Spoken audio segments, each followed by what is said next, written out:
aspect as well as an action aspect, and that's one of the reasons I like watching soccer or football. Is that it's constant action. The ball never stops. The game never stops, and there's a lot of strategy in how you line up, how you have to position people for passing, and all that kind of stuff. So it sort of. I think NASCAR's the best. I don't. I have gotten to the point where go faster and left. Go faster and left. Go faster and left. Yeah, I cannot watch NASCAR anymore. I used to watch a lot of NASCAR, but they've done some things to make it, in my mind, unwatchable. They've now got the stupid rule where it's like it's not one race, it's like 3 or 4 races in one, and every so often they throw a caution flag just because they want to throw a caution flag, and it's like, come on, guys. I'm much more of a fan of Formula One. A, because they both turn right and left, and B, because ba-ding, ba-ding, ba-doom, it's like 2 hours, you're done. And they literally have a clock. If you can't finish the race in 2 hours, everybody stops and y'all go. Didn't finish. DNF. We had a music bot this whole time. Yes. Or more. We had a music stream. I've never noticed. Oh. Well, yes. I was always thinking, what music were you guys talking about? Did I do something wrong? Now I know which music you guys are talking about. Know what you're talking about. Speaking of music, Marcel, thank you for promoting Sirenscape. Sirenscape is our tabletop app that we use for incidental and background music in our games. And welcome everybody to an extended pregame discussion for Saturday Night Greyhawk. We are waiting on Bob and Casca. We know Casca is going to be along in a bit. And let's see. Let me take a quick.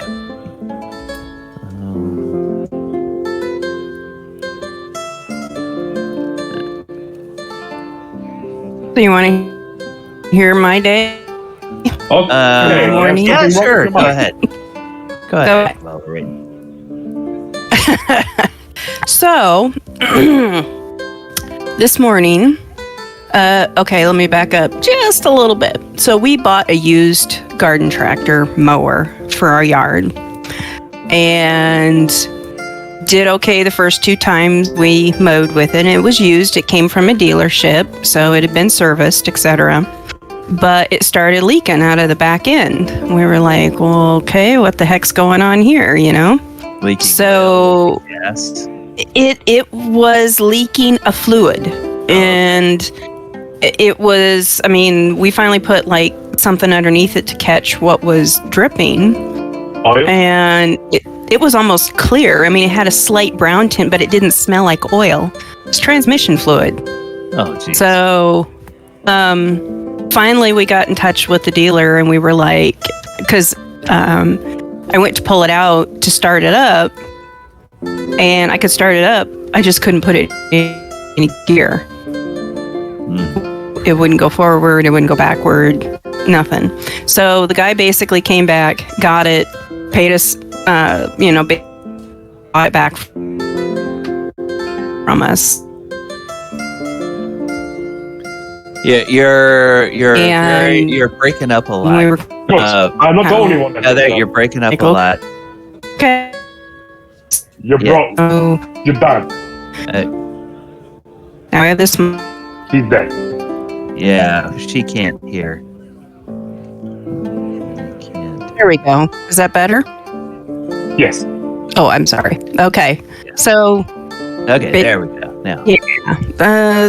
just I'm running on Wi-Fi back here, and Yeah. So, anyway, That's good. so the guy bought our tractor back. We got the money back for it, and pretty much come to find out, the whole transmission had just gone kaput out of it. Oh, jeez. So decided to do some research, and we started looking for a Cub Cadet lawnmower, like, riding lawnmower. Yeah. Well, we don't need a 0-turn radius. We just want a garden tractor. And we found one in the entire city of Omaha that was still for sale. Goodness. Luckily, it was at the Home Depot not far down the road from us, our new house. So we went and bought it. But we would have to have it delivered because we don't have any way of bringing that to our house. So I called us this morning and said, hey, I'm going to be picking up your, lawn tractor to deliver it today, and I'll be there 10, 15 minutes. Half an hour later, 45 minutes later, he comes up in the truck and he goes, I have to apologize, he says, for being late, but he said they couldn't find the instructions or the key to the lawn tractor. Oh, my goodness. He said usually stuff like that is kept like inside the hood, And he said, looked for it, couldn't find it. I had to, it's Saturday morning, of course, so everybody and their brother is out doing yard work, home improvements, getting stuff from Home Depot, whatever. And so he had to stay in line, like, to the customer service desk for like 15 minutes just to, try to go, hey guys, where's the key? So he finally said, should I deliver it? Should I, just plan on coming picking this up later once you find the key? What? They're like, well, go ahead and deliver it. So here we are. We have this nice brand new spiffy lawn tractor. No key. So I called Home Depot and went, hi, I'm the owner of the Cub Cadet that has no key. Where's my key? And they're like, we will continue to look for it. We'll give you a call when we find it. I'm like, okay. I didn't even ask the question, what happens if you don't find the key? So I finally just called up before I got online and went, where's my key? Politely, but pretty much that's what I was saying. Where's my key? Well, they found the instruction manual. No key. Oh. However, there is another Home Depot in town that has a copy of the key. Or a key. So it was just Mopping. So apparently the one guy, the customer service manager, whatever, between now and his shift tomorrow, he's going to go to that Home Depot and pick up the key. And they'll have it for us at Home Depot tomorrow morning when they open at 10. And I'm like, well, great, because I already spent $50 paying the guy to mow my lawn today. Yeah. Just give it a scissor. Oh, goodness. Yeah. That has been the trial and tribulations of the lawn tractor saga in our house. Well, fortunately for our adventurers we don't need a lawnmower. In the temple don't of need a lawn tractor. Yes, they don't need no technology. All they need is a good sword, a good, a few friendly gnolls, and a little bit of elbow grease, and that will help them get the stains of those cultists right out of the... I'm gonna wash those cultists right out of my hair. I'm gonna wash... Sorry. All right, so last time we were playing, you guys had a fight against the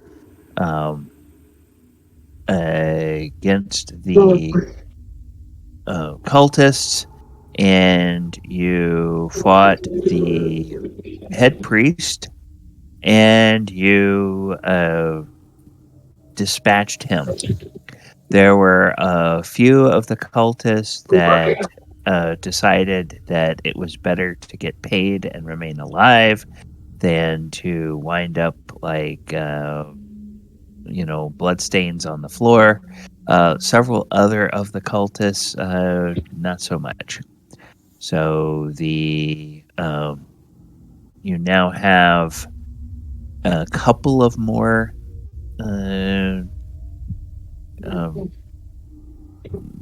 basically men-at-arms mercenaries that have joined you.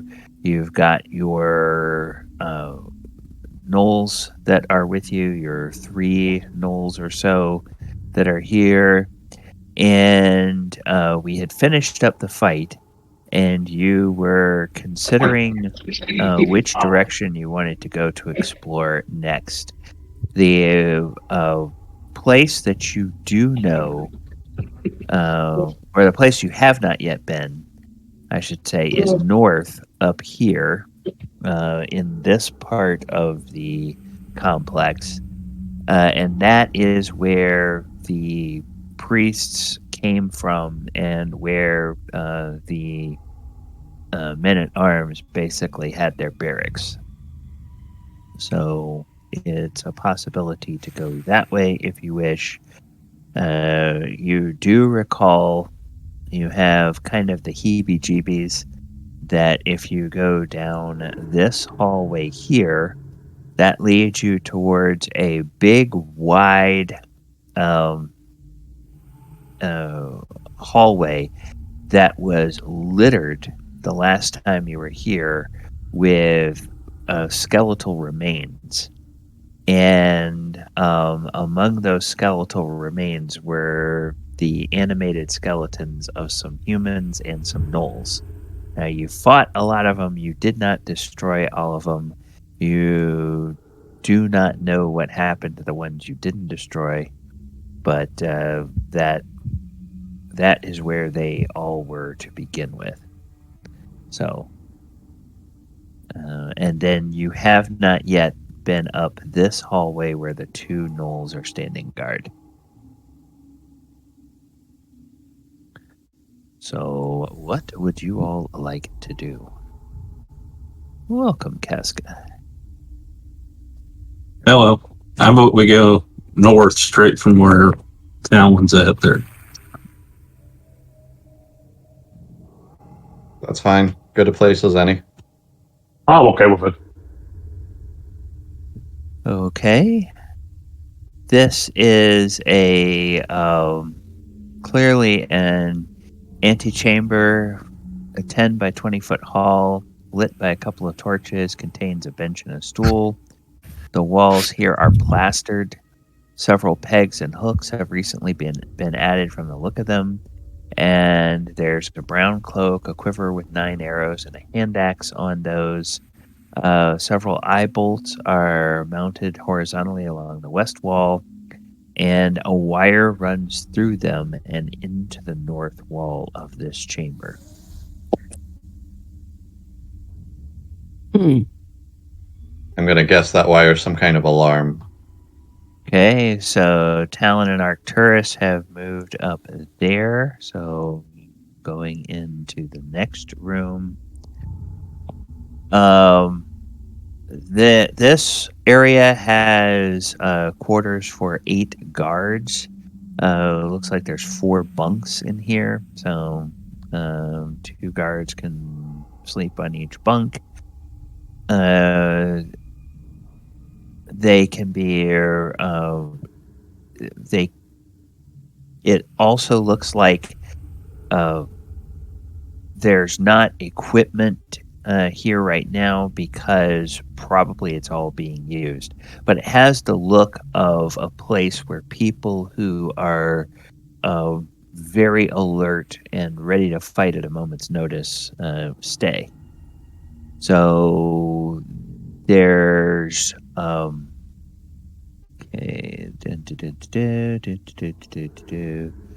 This 20-foot square plastered room is lit by 2 torches and a lantern, the latter fixed to shine upon the south door. The room has been converted into a barracks, as can be seen from the 4 double bunks on each side. A mantlet stands between this room and that to the north, giving solid protection to the defenders. Several brown cloaks hang from pegs driven through the plaster into wall cracks. A jug and several cups are on the table. 8 small chests are shoved under the bunks. Can I go pull some trunks out? Yeah, sure. Okay. And then this mantlet here, that's kind of like a freestanding barricade.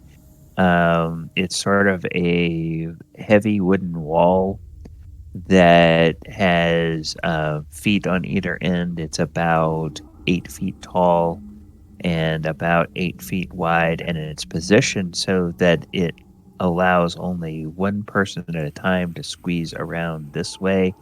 Otherwise, it looks like, somebody could hide behind that and then either like with a bow or a crossbow could shoot at intruders. So it's sort of just a defensive thing. Okay. It's probably, all told, it probably weighs about 60, 70, maybe 80 pounds. So a couple of people or a couple of characters together could sort of slide it out of the way if you wanted to push it to the side. It is part of the map, so I can't move it, unfortunately. It's okay. But you guys could move it. Yes, and Min, you pull out those small trunks and you open the first one and it's smelly small clothes. Ew.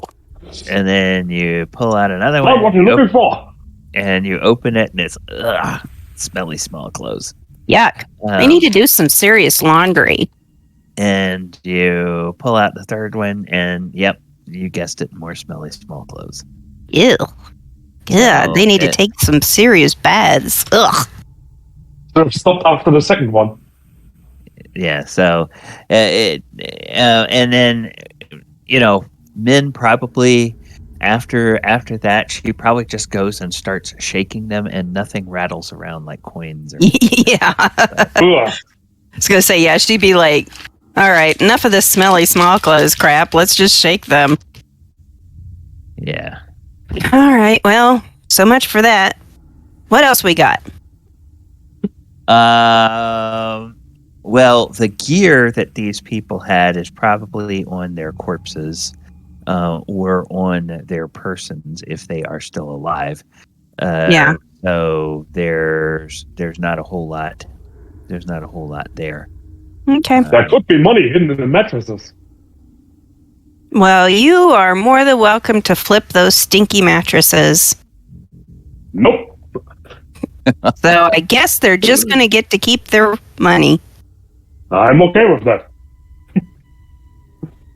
Material possession is nothing for me. You don't want bed bugs? Please don't talk about that. Not right now, no. I work for a health department in real life. Ugh. Don't tell me anything about bed bugs. I don't want to know. I think I need to. Change my bed sheets? Yeah, me too. I think I need to do that. Sorry about that. Make the darkness go away from you. Yes, that's what I need to do. It's true. There is a torch burning in here, isn't there? Yep, and then Okay. you guys can sort of see up and into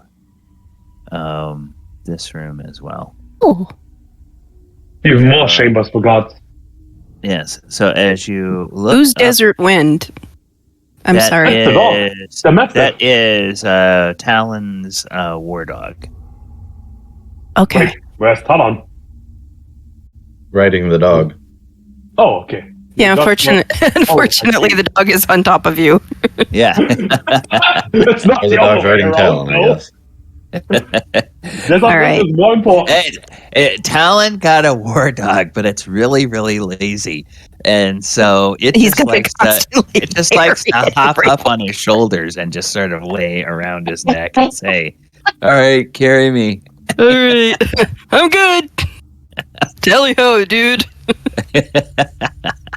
So All you have right. this halfling walking around carrying This huge dog. this huge dog slung around his neck. See, All right. working on the muscles.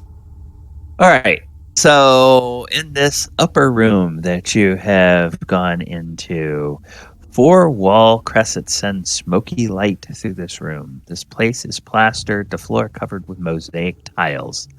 The paintings on the walls display scenes indicating this room was meant for drinking and debauching, though whether for the clerics of the temple or its guests remains uncertain.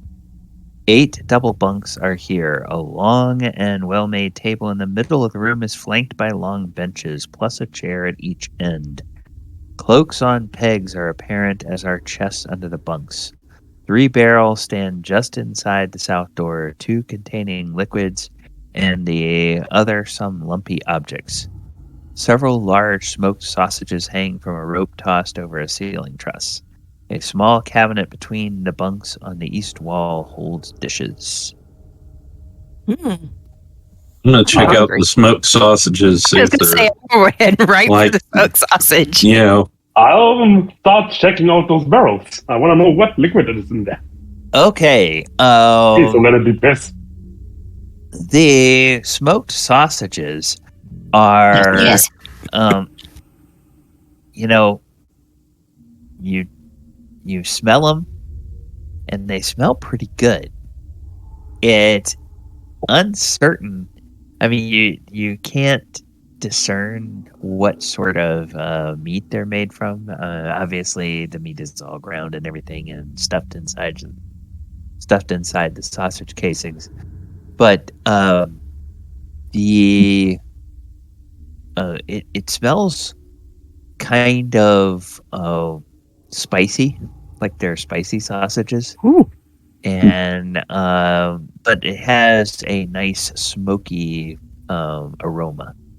They probably don't even want to know what meat they're made of. As long as it tastes like smoked sausage, I don't care. I'll And, give I one a also- try. There were Okay, quite a few cubes down there. Quite a few skeletons. you guys gonna split one, or are you each gonna have one? I look at Talon. Want to split one for now? Sure. I'll All wait right. to see what happens. So you split one, and wow, this is tasty. You're not sure. You're still not sure what kind of meat it is, because it's not quite, doesn't quite taste like a beef sausage, doesn't quite taste like a pork sausage, but Might be venison. but it's got some very nice spices. There's definitely some black pepper going on in there. There's some garlic. There's a few other herbs that So- you can't quite place. But these would be good toasted over a fire. You know. While I have my back, just kind of, I turn my back half moment while I'm sampling the sausage towards Arcturus, and I give it's Talon that wanted it, right? So I give Talon a quick little wink, and then I like turn and kind of start choking, pretending like I'm choking, and I turn and I look and go, "Oh no, it's poison!" Yeah, I don't believe you. I'll get my own, and I'll give my dog one too. No, I winked at you so that you would be in on the You joke. wanted to trick me. I think you didn't get that. But I also Talon is just not in on subtle cues. Talon was thinking it tasted like long pig, so it doesn't matter. All right, so I'm just gonna not pay. touch these sausages. I want to know what's in the barrel. Yeah, the 3 barrels by the south door. The one that's the most Wine. full. You look into that one, and you can tell by the smell. It's 50 gallons of clean, pure water. Ooh. And then the middle barrel has less liquid in it. It's about half full, and it smells like beer. And the third one that has the lumpy substances in it, these are hardtack biscuits. So it's not going to be biscuits like Hardtack Marcel can break is your used- teeth. Yeah, it's not biscuits like Marcel thinks of biscuits, and it's not biscuits like Americans think of biscuits. It's biscuits that people in the Civil War would think of as like hardtack. So hardtack is literally flour, salt, and water. And they basically roll it out like a dough.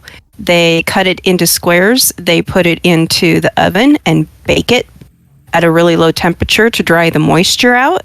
And that is how they transplanted. That's how they transported flour and salt. So They're called the tank plates in German. Yeah, and they will break your teeth if you're not careful. Yeah. Yep. I know. And there's an example in a museum in Amsterdam that is still good, and it's been there for 500 years. Yep. It would still be good for a long time.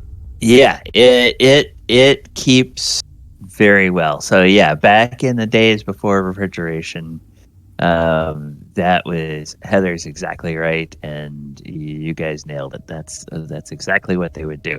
So basically, that's just like the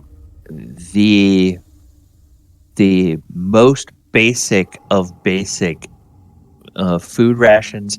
And normally, what people would do with something like that is they would, get their water or their beer or their coffee or whatever, and then they'd break off pieces of that hardtack and they'd dunk it in dip them in liquid for a while and let it soften up a bit before they'd start to eat it.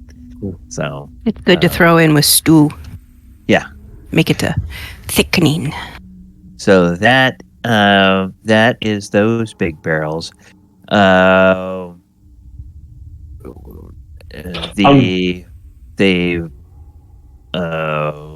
small chests in this room, you learn a lesson from the other room. You start shaking and those around, and nothing clinks in there. And then you notice that by the north door there is a small cask. And it's a small cask that these big barrels are about 50-gallon barrels. The small cask is about a 10-gallon cask. Hey, Quinn, Talon, you want some beer? What's in the small cask? Mm-hmm. You open that, and it's lamp oil. It's about 7 gallons. About 7 gallons worth of lamp oil. Have fun drinking that. Ugh. Well, I mean, not for drinking, but you got plenty of oil to use for lanterns or other things you might want to do with them.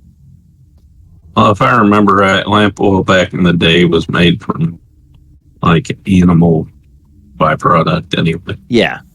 So it has that smell. Either that or made from coal. Whales. Was it not always also made from whales, or am I wrong there? Nope. Whale blubber. Whale blubber. Although in a fantasy world like this, I don't know whether they would have. I actually don't know how far inland, like in the Middle Ages, how far inland whale oil was transported. Whether that was widely in use across Europe in those days or not. You think of it think of it obviously in the colonies. A lot of the coastal colonies here used whale oil, but that was because everything was within 50 miles of the ocean. So It's understandable, yes. yeah, all the population centers. So yeah, that is what is there? Where would we like to go? There's a door to the north of that. So, oh, you know what I can do? I can actually remove these, and I can. I am for securing the barrel of beer. Okay, You guys want to take that oil with us? We can always come back through and... We should make note of the things here, yes. Yes. But I think nobody's going to come to take it. Yeah, pretty much everybody that is still alive now that is in this area are people that you have kind of gotten on your side at this point. All right, so you go in here and this is different. This area definitely has changed. All right, Yeah, so Min teleported to the chest. Yep. two I was just crescents. about to say, there's a chest right in the corner. And Min teleported. Min went over and sat on it. Yeah. Sitting on the I'm other just one. gonna lift you with the chest. All right, 2 crescents illuminate this room. The area was once lavishly decorated. 2 plush couches, a wardrobe, a small table with inlaid wood top, and 2 padded armchairs still remain. A large chest stands near the couch by the eastern wall. On the table are a few dented pewter dishes and some food. An unlit candle and a wooden candlestick stands atop the wardrobe. Hey Min, you wanna look in the wardrobe? Why? I don't know. I'll look in the wardrobe. Oh, So I get up off the chest and look to see what's in the chest. Okay. Casca went to the wardrobe. Wardrobe contains clothing only, and none of it appears to be worth any notable value. The chest is locked. Oh. Who would have guessed? Shall I try to open it? So I look over at somebody with a hand axe and go, With my morning staff? or something. Somebody want to open this? Try to open it. Make sure you fart before you pick. All right, so we're going to take a look to see if somebody's gonna. Yeah, I'm gonna check for traps first. Check for traps. Okay, go ahead and make your roll.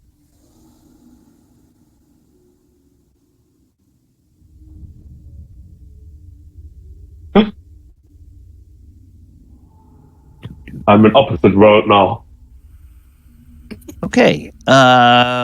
Yes. We'll just bounce you on your head a little bit.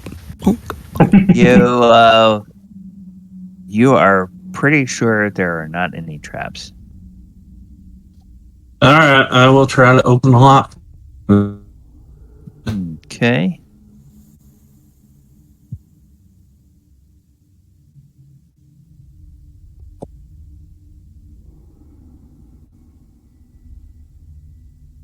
Oh, okay. You get your lock picks in there and you wiggle them around a little bit, and at first you're like, oh man, this seems like kind of a sophisticated lock, and then you look at it for a second and say, wait a minute, I've seen this kind of lock before, and you jiggle that, jiggle this, and click, the lock comes undone. And you are able to open the chest. Do you want to open it, or do you want to let somebody else open it? I'll open it. Okay. Well, as you open it up, Me and Mimic. there is there's clothing, and again, the clothing doesn't appear to be terribly valuable. However, it's neatly folded and everything, and the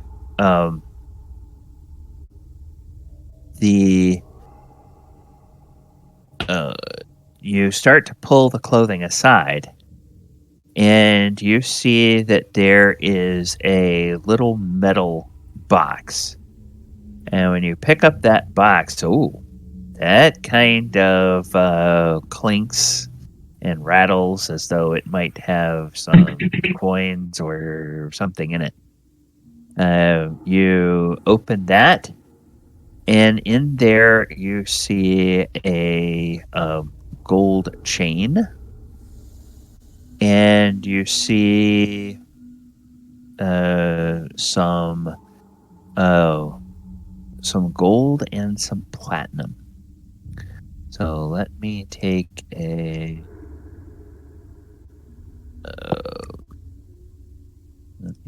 look here and see what this is. That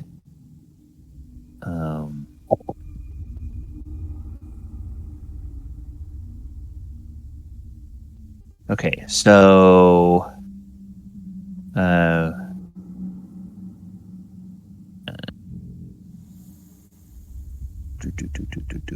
you find 61 gold pieces, and I'm going to put this in here. So 61 GP, and how much platinum is it? It's again, okay, same numbers. Okay,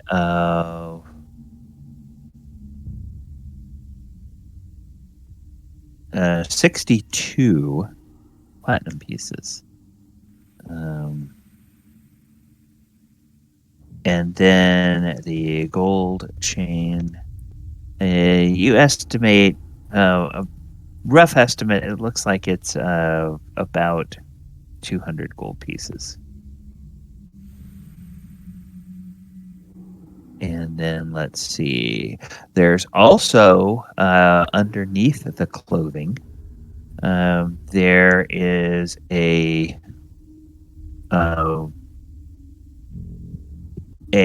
quart bottle with a brand name that you recognize, or maybe Talon wouldn't recognize it, but those of you who come from or who have been through larger cities would recognize this is a bottle of brandy that is reputed to be very excellent. And a quart bottle like this would normally sell for about 25 gold. It's about half full. So there's about half a quart of very fine brandy.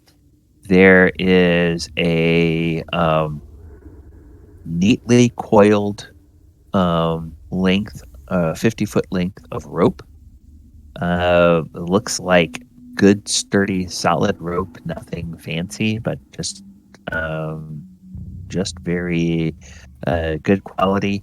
And then in a protective hard leather case, a small protective hard leather case, you find a little crystal vial with a red liquid that you recognize as a potion of healing.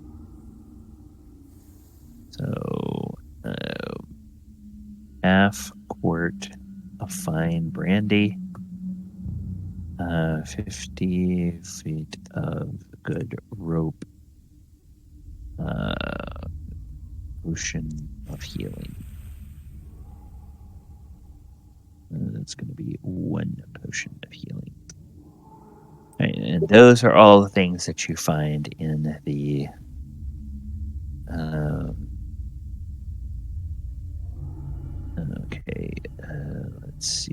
do this. Whoops.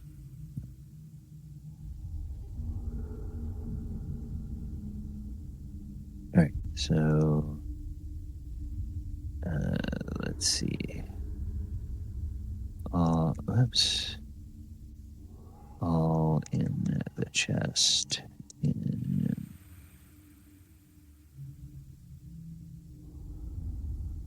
Okay. That note is as much to myself as to you all. So, all right. Then there is a door to the north of that room. To keep exploring up that way. Yes. Yes. Okay. As you go up this way, you now find yourselves in a more lavish area. Okay. I'm gonna sit on the couch. Yes. All right. We should get this couch for our castle. The southern face of the door to this place is sheathed in bronze and bears a peephole. The bar on the inside is very thick. The door opens northward, swinging west. The walls herein are hung with tapestries and rugs, and the floor is covered with several layers of carpets. A pair of bronze lamps light the place, suspended on chains from the ceiling. A brass brazier on a tripod makes the room both too warm and too stuffy from the smoke of incense. A divan, small table, 2 chairs, and a cupboard stand along the east wall. A large armoire with a side drawer stands by the west wall. The table holds a silver flask, several ceramic dishes and cups, and some foodstuffs. Fruit, shelled nuts, and sweetmeats.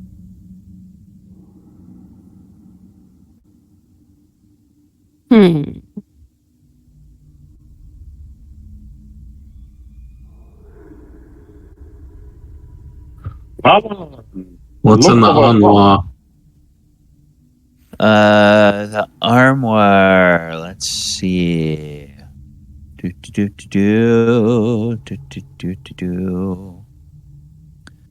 Or the wardrobe. Yeah, armoire, wardrobe. Yeah, there we go. Contains several garments, all of them which are like robes.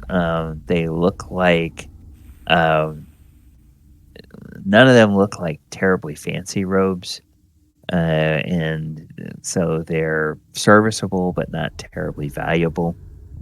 There's a pair of sandals and a pair of boots, and propped up on the inside of the wardrobe is a normal mace. Once again, nothing fancy, just but serviceable and in good condition. And you start looking at the side drawers. There are linens, towels, and the like. As you search through those drawers, the lowest drawer on the left side holds incense and unguents of the type that would be used probably by religious folk in some sort of ceremony or whatnot. And Brother Tuck gets in there. He says, that's kind of useful for rituals, and it might be worth a little bit of money. Not a whole lot. It's probably better used for rituals than being sold, but up to you what you want to do with it. I say we donate it to Tuck in the church or temple or whatever. I am all for that idea. That sounds good. Okay.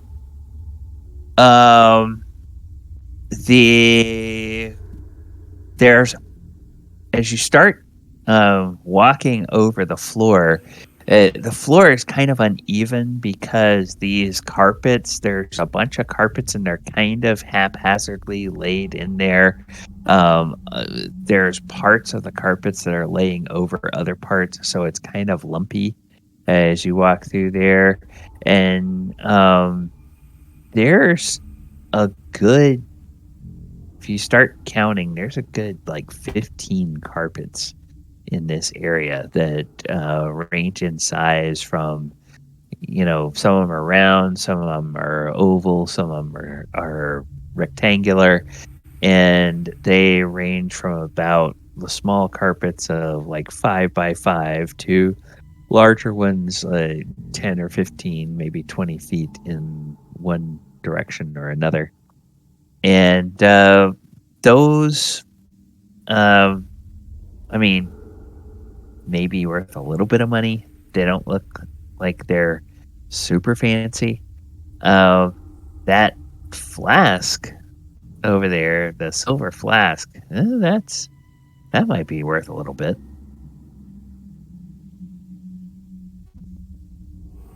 Silver. I'm going to open the silver flask and see what's in it. Yeah. You open it and you take a whiff and, ooh, it's that good brandy. It smells like that same good brandy that was in that container that you found in the chest in the other room. I need to hang this around Desert Wind's neck. Okay. And the flask. Flask in area. As you start to look at that, all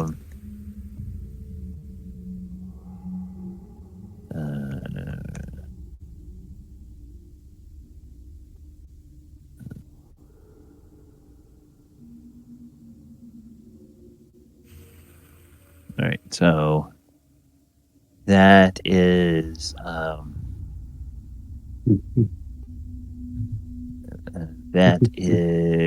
what is there. Let me see. Yeah, the food is actually relatively fresh. Now the fruit is kind of dried fruit. It's not like fresh picked fruit or anything like that. It's sort of dried fruit, but it looks like it's good condition, and the nuts are nice and fresh as well. They don't look or smell stale. There's everybody make me I've got to look over here and see what the things are. What's our observation? There's observation, yes. Okay, if you have observation, you can make an observation check. Otherwise, you can make an intelligence check with a penalty of -1.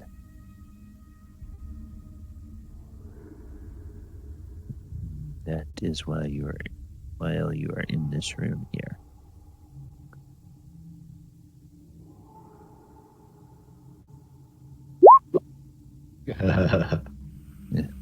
Oops. Quint is Quint's gonna go over and start eating those nuts and fruit. Yeah, he's distracted by the food.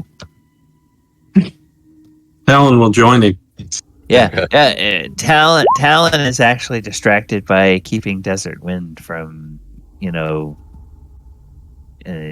starting to try to dig into the carpets. So Min kind of looks around at the different carpets and she's just like, what's with the collection of all the carpets? I don't get it. And they're not matched.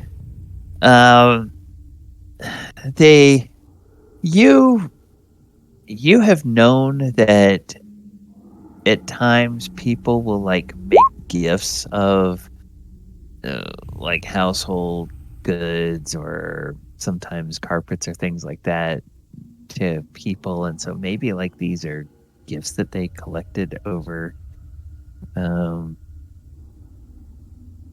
time. Okay, all right. Nobody is making that. So we have Quint, Talon, Archimedes, Arcturus. Was Min need gonna Min. do an intelligence check or an observation roll? Is this something Desert Wind could sniff out?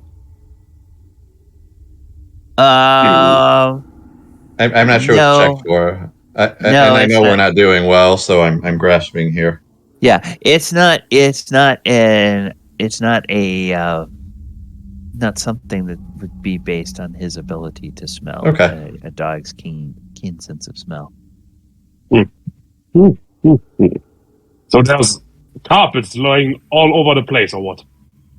Yeah, all over the floor, and yeah. So, Do they look like they're worth something? they're serviceable. They're not great. They're Well, not. we could still use them for the castle. Yeah, I mean, it's like if you take some of the smaller ones, you might be able to use it kind of like as a saddle blanket or something, or you could throw a couple. Or use down them on as the a ground. carpet. Yeah, throw them down on the ground and put your bedroll on them, and have a little bit softer Exactly. place to lay your bedroll. I'm for rolling them up and putting them in a corner so we can take them with us later. Okay. The total. Yeah. So 15 I'm gonna roll them up and put them in a corner. carpets from area 137 rolled up to be taken as taken for party use. All right. So let's see. Yeah. So I didn't. Archimedes will help me with rolling up. At least Yeah. someone. Goonie, were you gonna roll intelligence for men or not? Yep, hang on. Okay. Mm-hmm. Intelligence would help. There we go. Beep. Beep. Oh wow. Okay. All right. So yeah, everybody else is sort of distracted by that. You, as you look around, you notice sort of over here Mm-hmm. near Arcturus, there's like a tapestry on the north wall, and you notice part of it just sort of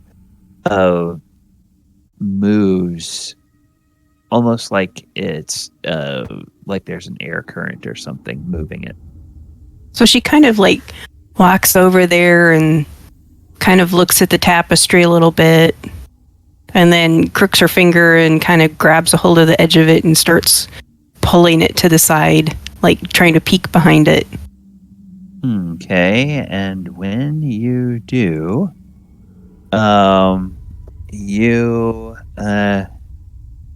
you see that there is a concealed door.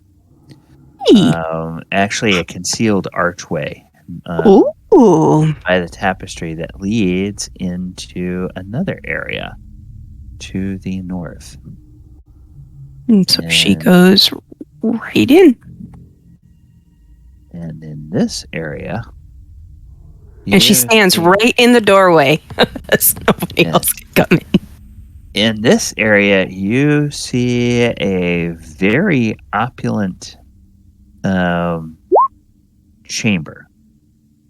So this is a place that is clearly a very high, a very well-to-do area. Beyond this tapestry in the north wall, through a 4-foot wide archway, is a 10 by 20 foot alcove. 2 hanging lamps illuminate the area. A pillow-strewn bed is here, as well as a small desk and padded chair a brass stand with several staves in it, a low table, 2 stools, and a wardrobe. A fountain in the southeast corner trickles a stream of clean water into a wall basin. The walls and floors are draped and carpeted. Nice. So as you look at the desk, there's a bottle of ink. There's a little stand that has 6 quills in it, and there are several pieces of parchment on it. The hanging lamps, they look like the brass lamps. They probably could be sold for, somewhere between 10 and 20 gold each, if you wanted to like really strip the place down to the bare walls. There is a small tome also on the desk. It's a tome that is bound in a kind of odd-looking type of leather. And it's Human. yeah, it's it's not the size like of a spellbook min, but it's considerably smaller, maybe about 6 or 8 inches high and about 1.5 inches thick. And it is sitting tucked into one corner of the desk there. Okay. She will pick it up very carefully. Okay, you pick it up, and the leather cover has an odd feel to it. And you look at it, and the cover, it's written kind of in an old form of common.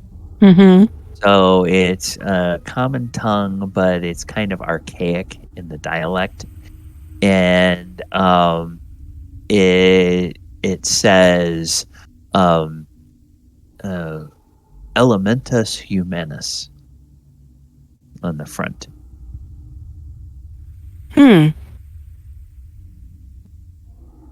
Elementus Humanus. She kind of looks over at Talon.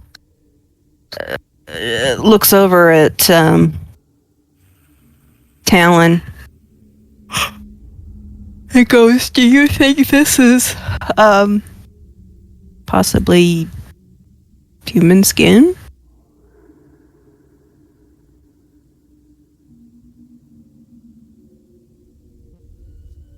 Alan will take a look at it and go, no, I think it's elf skin. Actually, I would like to detect evil intent from the book. Oh, okay. You, while they are handling it, yeah. Talon, it's definitely the skin from some kind of humanoid, and it's not from a dwarf. It's not that rough. It could be human, might be elf. But Now yeah, I'm thinking probably. about smooth dwarf. And that doesn't just look right. That's just a hobbit. And Arcturus, we decided that as a paladin, you just kind of have to look at something and concentrate, and that'll kind of tell you whether it radiates evil or not. Is that And correct? does it? Yes. I have a 60-foot cone in front of me in which I can detect evil intent or evil. Okay. The book itself is not an evil object. The book itself does not radiate evil. It doesn't appear to be magical in any way. Okay. In that case, I'll leave them with the book and say nothing about it. Let's just look what they find in the book. So, does anybody want to open the book? I will open the book. You open the book and you start reading, and the first paragraph or two talks about the relationship of, humanoids and human beings in particular to the elemental planes. And then as you get a couple of pages into the book, you realize kind of with horror that this book is a treatise on the precise way that you prepare a human being in order to be sacrificed to earth elementals. At this point in time, she looks over at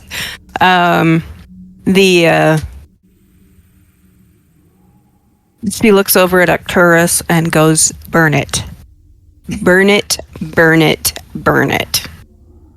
Yeah, it's not an evil item, but it records the instructions to perform evil rituals. I take the book from her, take a look at it, and grab a torch from the side of the room somewhere.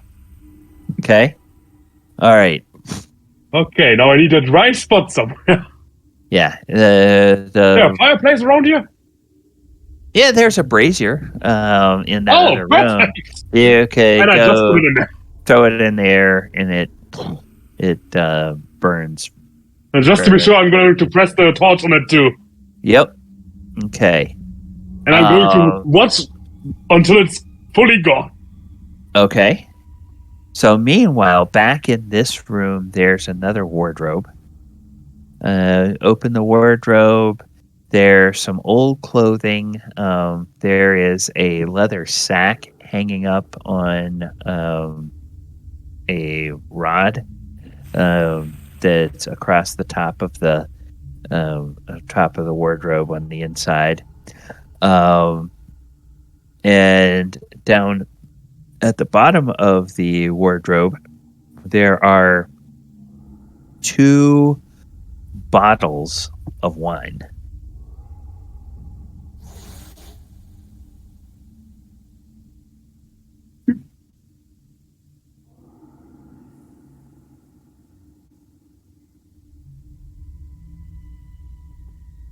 So, we want to look in the sack or examine the wine.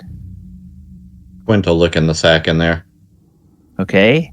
The sack contains 9 ritual candles. So they are candles that would be used in kind of like religious ceremonies or something like that. They could probably be used by Brother Tuck, whether he would want to use them or not. Seeing as how they came from here, that but they are candles. They don't have any kind of markings on them or anything like that. It's just candles that would probably be used in just rituals. Scratch a cross on it and we're good. Okay. There's a brass stand over there that has 2 walking staves and a quarterstaff and a bronze wood rod. And now,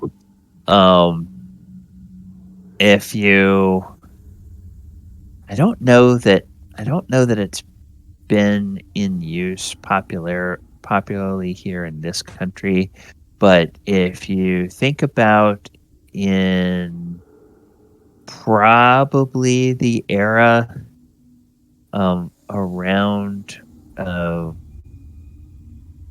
Napoleon, maybe before Napoleon, it was common for military officers in Europe to sometimes have like a rod as long as your forearm. It was kind of like almost like a symbol of office or something. It just wasn't a weapon. It wasn't thing. It was a kind of almost like a baton that they would have, and that's sort of what this bronze wood rod reminds I believe you that of. was a carryover from the Romans. Yeah. Okay. So Could be, yes. Yeah. That might be. But the two walking staves are they're sturdy. Nothing fancy, and the quarterstaff, same thing, sturdy but nothing fancy. The walking and the reason there's a difference is that walking staves could not be used as a weapon because they would break. The quarterstaff can be used as a weapon, but there's nothing special about it. And then, based on your earlier observation, you notice, men, that there are several tapestries along the north wall here in this room as well. Okay. So I go ahead and kind of start sliding them back or peeking underneath them. Okay, and from your observations, you do reveal two more areas. One. Look at this, guys. One is a curious little L-shaped area like this, and the other is a little chamber like this. Hope we fight more heresy. Is the chest locked? Okay, let's take a look in here and see if this chest is locked. Oh yes, and the batons were carryovers from the kings and so. Yes. Oh yes. This chest is locked, and the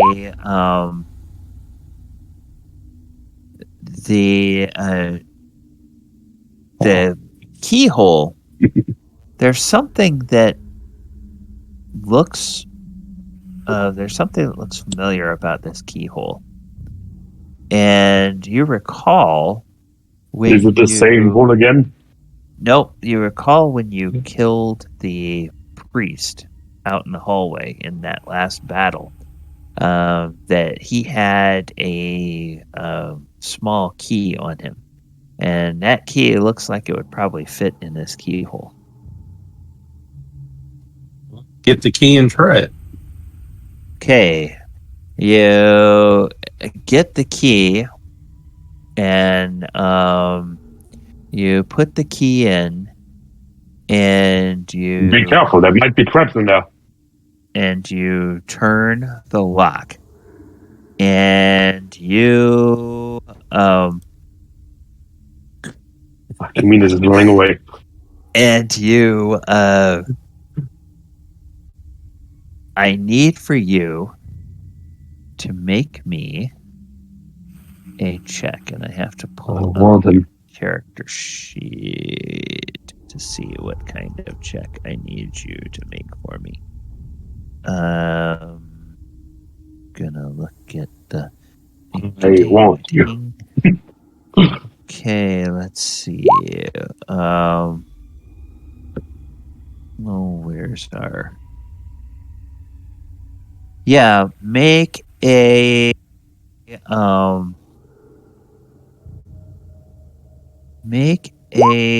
saving throw, if you will, against a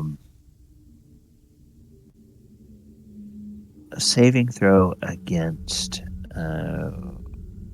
breath weapons. There's a dragon in there?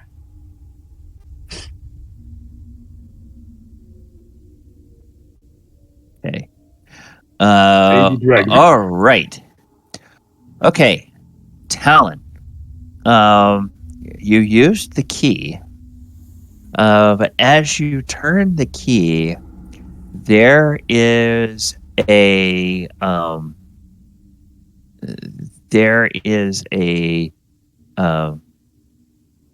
little plate that you did not see above the keyhole, and that little plate apparently has to be held in place when you're opening it, because failure to do that means that it releases a needle that shoots out and sticks into you. And you don't feel so good when you get hit by this needle.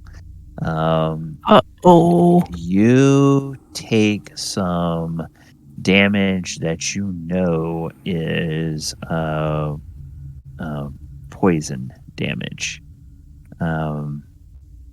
because it, at the same time, it starts to kind of burn and sting, but it also makes you very, very, very sleepy.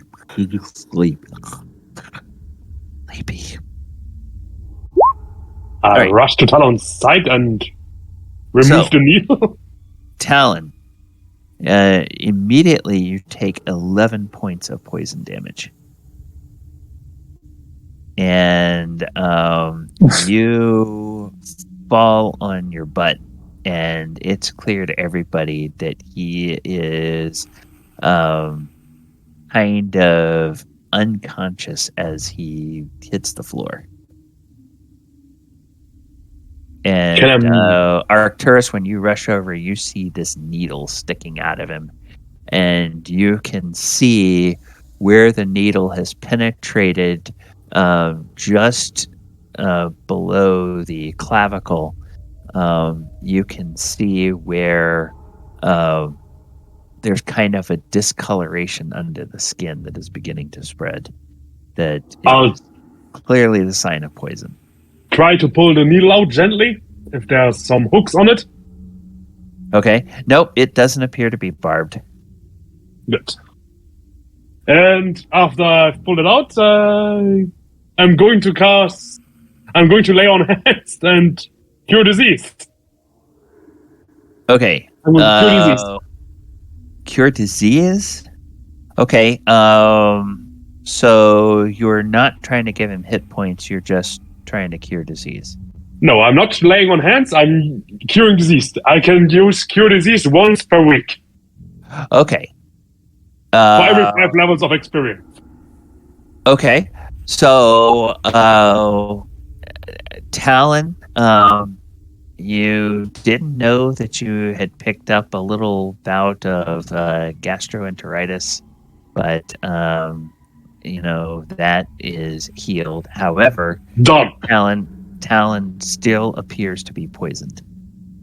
Well, after that, I'm going to use my lay on hands. Okay. And give him 8 hit points? Yes, I'm level 4, 8 hit points. Okay. Talon, you get back 8 of your 11 hit points that you lost.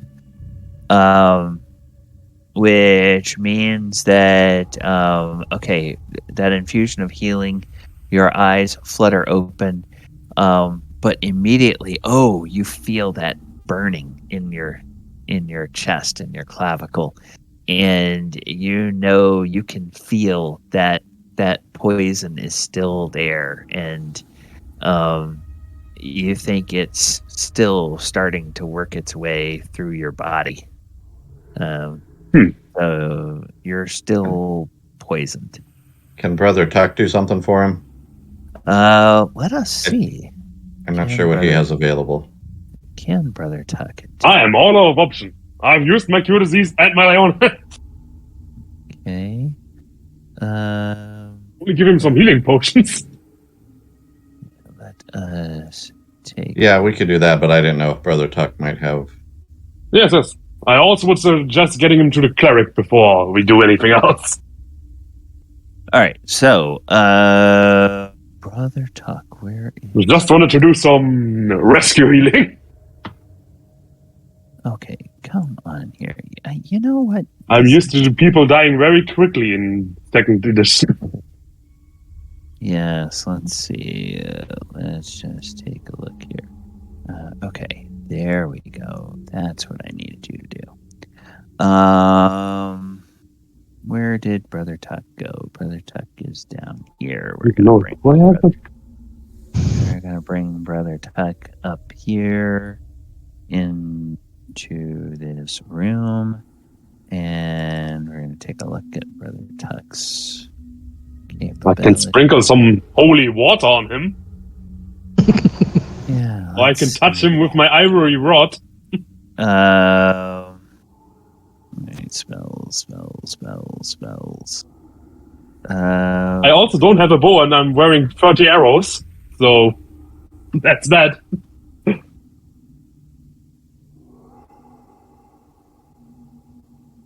Hang on here. Since I can't do anything here, I'm gonna go to the chest. Okay. Done what I can. Well, I know he can do this. I'll lay him down in the bed and go to the chest. He will go ahead and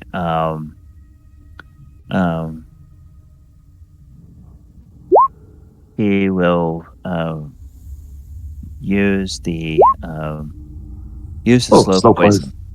Yes. So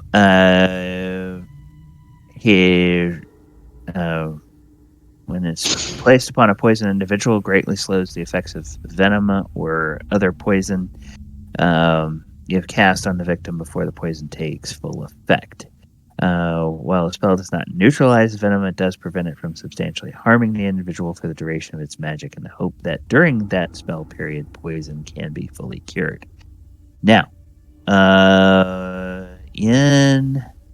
so we need to get out soon. Yeah. Yeah, we need to get him out. Definitely. Oh, in second edition, there are a couple of things I want to double check. Cure disease, not cure poison? I'm thinking that we need to find a neutralized poison. Yeah. But I would need quite a few more levels Well, to have that. Can I like scrolls or Sorry. potions? can I search the room to see if there's a possibility of a antidote somewhere? I'm hoping that an antidote is in the chest. Because the guy who would be hit by it would be knocked out, so he wouldn't be able to get to it. So it makes at least some sense, I hope. Let's see where. Before we could use a healing potion to cure poison instead of healing. Maybe that wasn't poison; it was something else. Okay. Well, you guys have given a you guys have used healing magic, but you haven't used any potions yet, I don't think. Right.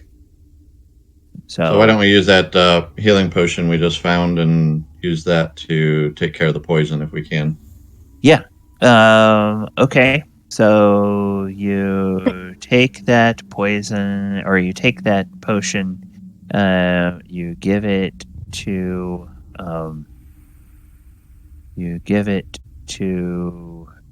Talon, and he is able to drink it. And Talon, as you drink the potion, you don't feel any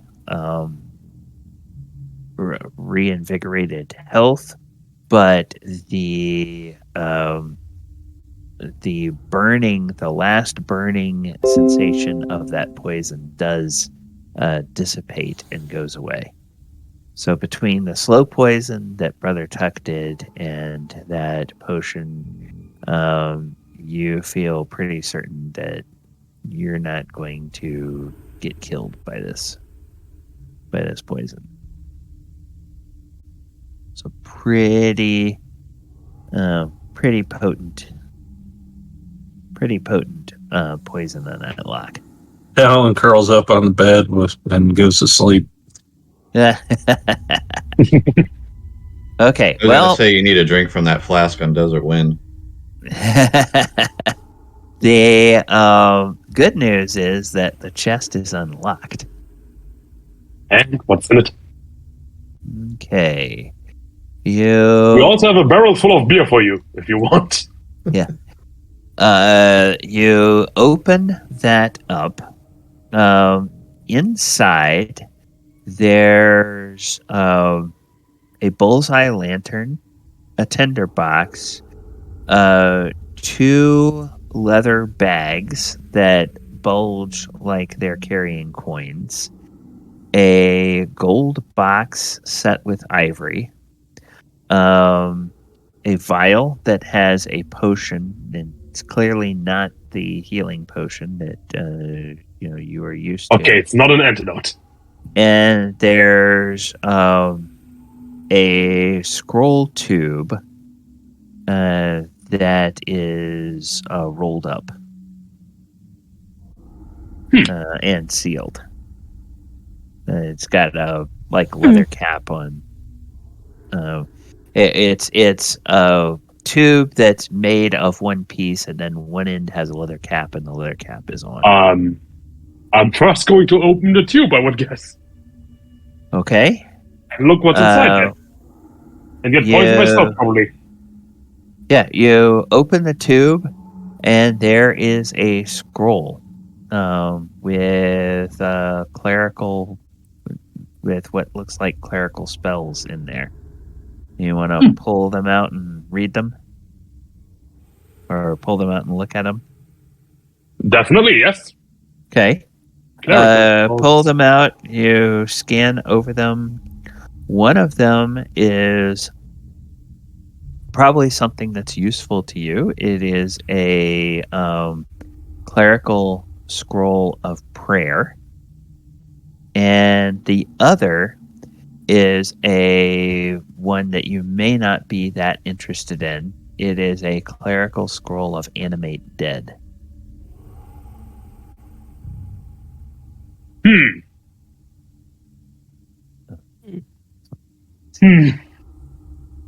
No.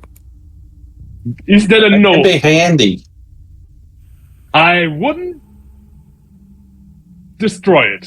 I'll put them back in and keep the scroll for now.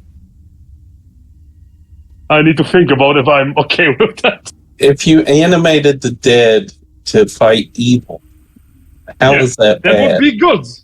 Doing bad, a bit bad for good. Bigger good. That's not doing anything bad, especially if you're animating bad people to fight bad people.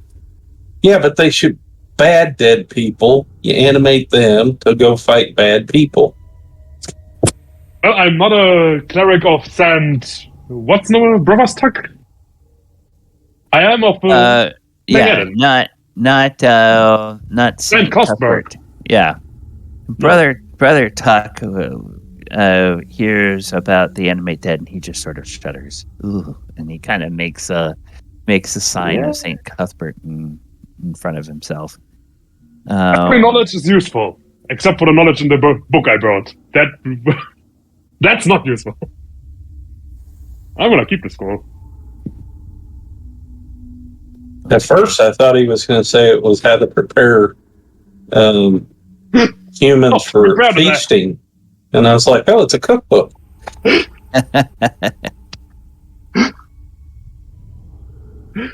Well, I think the book that would say that I have already burned. All right, so the 2 leather bags, you look in those. One of them contains 183 electrum pieces. The other one contains 240 gold pieces.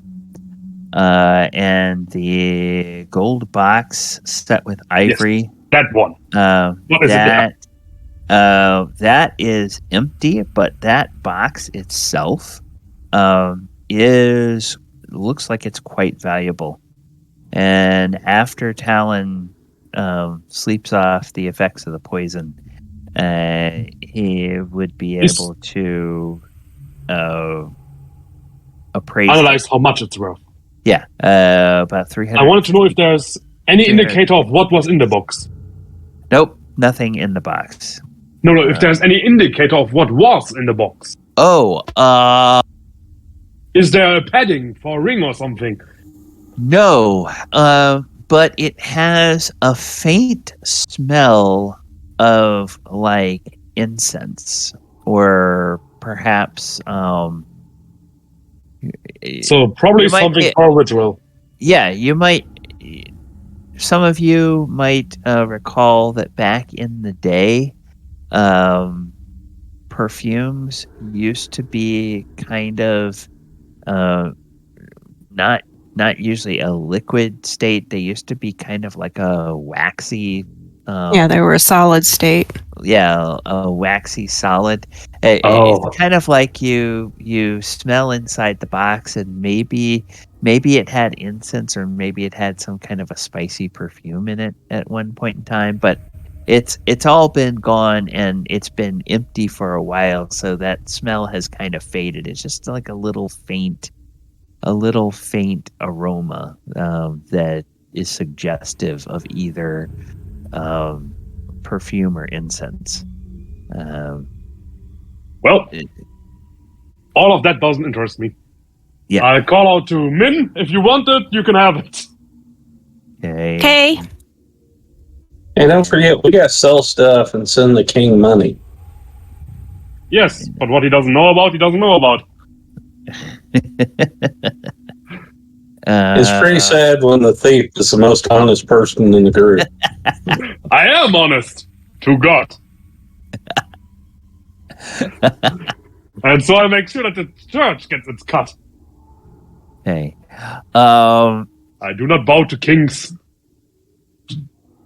Yeah. Oh, also hanging next to this chest, something that you guys almost missed because everyone was focused on the chest and then focused on... Is it a scimitar? No, there is a ceremonial robe that is hanging there, and this one is very ornate. It is... there's an embroidered brown velvet cassock on which are embroidered triangles of gold thread, and in the gold thread it's woven in with precious stones. So there appear to be 8 jaspers and 28 hematites. And those jaspers you imagine are worth about 50 gold pieces each, and the hematites you would imagine are worth about 10 gold pieces each.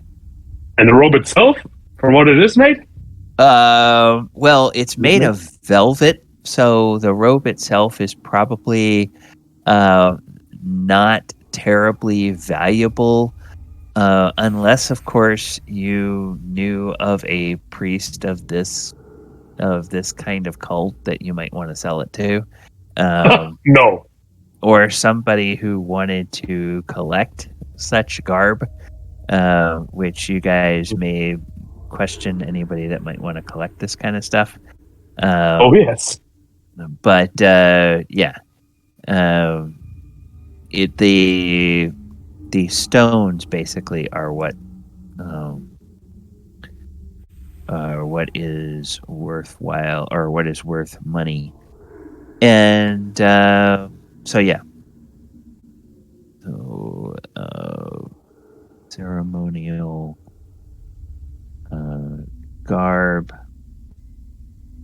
bejeweled with how many? 8 jaspers. 8 jaspers. Yeah, I also am not going to take that. If anyone wants it, please. and 28 hematites. We're going to sell it. Yes, And probably. damage. We should probably just take the jewels off it. So that's also in there. Let's see. Maybe one of us can disguise himself as a priest of this order with the garb. Yeah, I mean, yeah, if you wore that, you'd definitely look like one of the priests of this outfit. Looks like it would fit you, Arcurs. Ha! It would fit any of the humans or half elves. So, Archimedes could wear it, or Would it fit the small guy? Would that look a bit weird?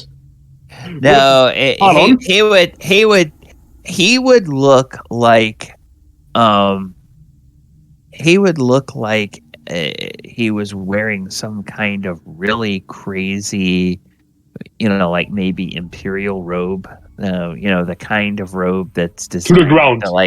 to drag 10 feet behind you, when you walk around. That sort of, if you put a halfling in that, Wait. it would just be, first of all, it would be way too big across the shoulders, and then it would just be dragging on the ground behind him. Oh no, I have a white It would coat. just be ridiculous. That's what it would be. Yeah. You could hide your dog under it. Yeah. He could sit on the dog, and then it would look like he was just sort of gliding around. Exactly. Think about it. With his robe Yeah, just dragging on the ground. Just having a little buckle way down where your legs are supposed to be. Okay. No, I have a white cloak. I don't need another cloak. Yeah. Okay, we are at the top of the hour. So we've found a bunch of things, and Talon is sleeping off a bout of poison. His dog sleeping next to him.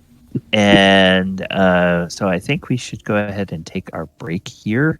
We'll take about 10 minutes, and then we'll come back and see what you guys want to look at next. Do I have a question for you? Sure, go ahead. Would the poison have pierced my plate armor? Would the needle? Depends on whether you made your saving throw or not. Oh, okay. That's the way these things work. If that's all that is, I was just wondering. Yeah. All right. So I'm going to bring the music back up. That's always why I didn't like the system that much.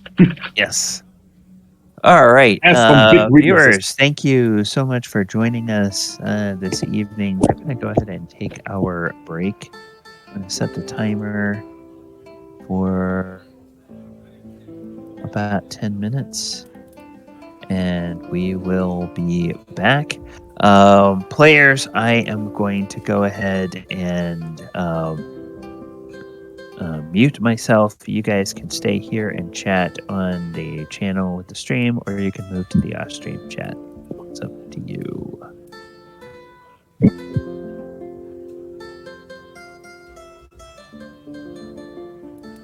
Ah, yes.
And before we get started again, just wanted to say thank you to those of you who are on the Twitch this evening, joining us, watching the stream.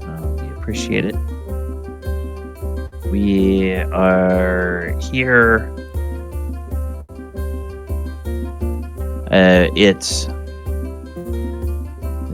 We were really good going into the spring, and we'll probably be really good in the fall about being more regular on Saturday nights. This summer has just been brutal in terms of interruptions. Everybody is fed up with 2 years of, self-isolation from pandemic. So a lot of people are finally taking long overdue vacations, and that is interrupting people's availability on Saturday nights. Also this year, for the first time since I've been running a Saturday night game, the sports calendar has really been brutal in the soccer leagues with disruptions on Saturday nights. Normally, the soccer leagues, they split games between Friday nights, Saturday nights, and Sundays, so you don't get a lot of it. But this year, it seems like they put most of the games on Saturdays. So a lot of times when we have a home match, I am unavailable because of being at the game. So that has been a disruption to our schedule. But it's our Saturday night old school throwback game, so we appreciate those of you that are joining us this evening and hope you are enjoying the session. Players, how is your summer going so far? Anybody had a chance to do any vacations or travel or anything this year that were delayed from past couple of years? Yeah, we drove out to Colorado a couple weeks ago. That's where we were. Nice. Nebraska is a very long state to drive through. Yes, it is. So is Kansas. What? If you want to drive from Omaha to Denver, it is about 7 hours. Yeah. And there's not a lot to look at. I was surprised a few years ago. You always think of Orlando as being kind of in the middle of Florida, but a number of years ago, when I was with a company bowling league, we actually won our league and won a couple of regional things here, and we went to the state championships.